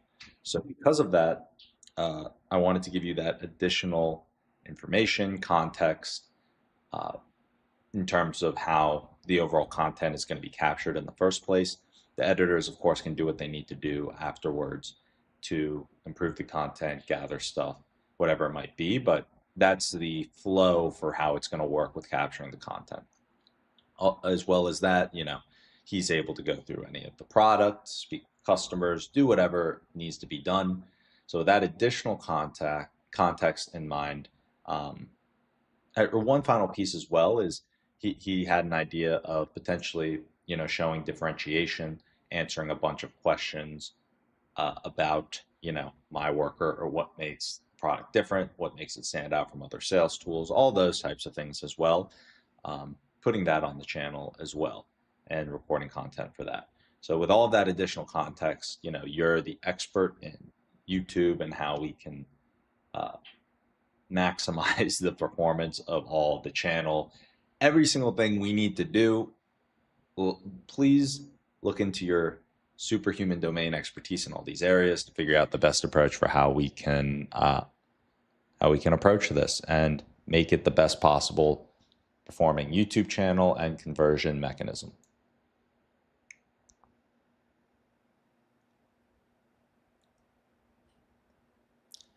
All right, guys, there we go. That's a long ass prompt.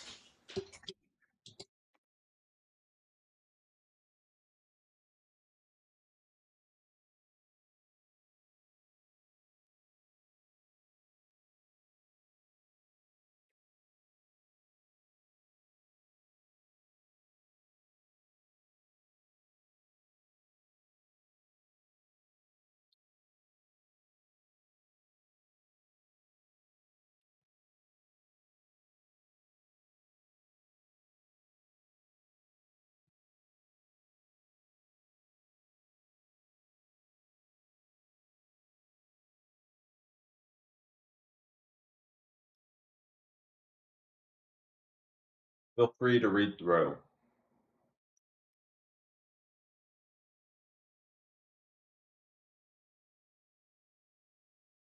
Apologies for eating on stream.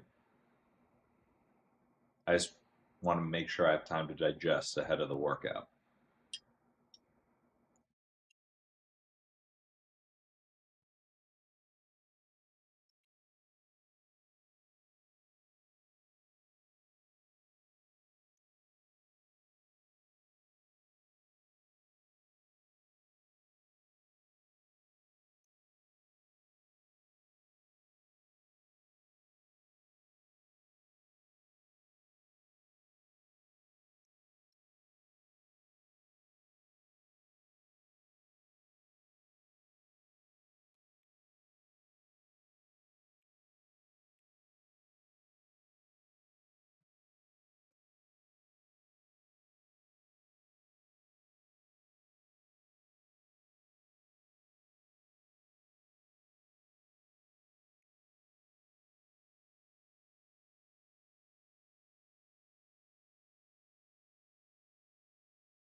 I think that this is an amazing start.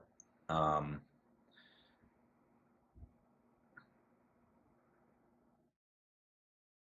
of the big things that I'm wondering how we approach things is, during those time blocks that we use for recording and that we're going to be doing things on stream, we want to figure out how to best approach those segments and capturing the content that is most relevant to improving the performance of all of this, and making sure that we're capturing and properly getting the content that is needed for the editors as they're building out the videos that will go into the channel architecture for MyWorker's YouTube channel.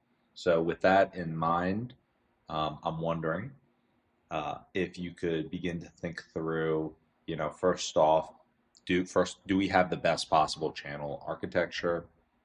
Are we doing everything that we should be or could be doing to have everything in the best way possible? And then following on later on, how can we properly structure the segments on stream that we are doing live on the live stream, so the editors will have what they need to be able to edit later on and put together the video. So yeah, that's really what I think that we need to dive into deeply. And it's a building process here, but we want to approach things in the best way possible for the final channel to get created.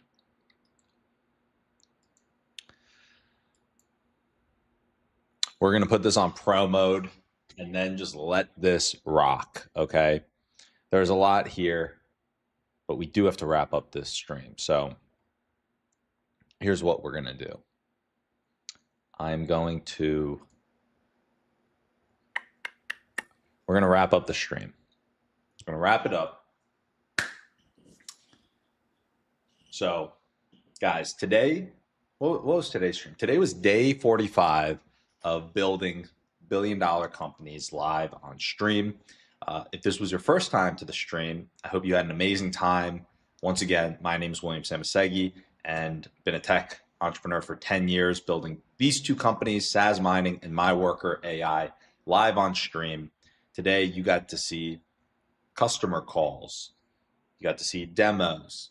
Even though you couldn't hear all the details between every call we had, you got to be a part of and hear what we were working on and trying to build these companies today.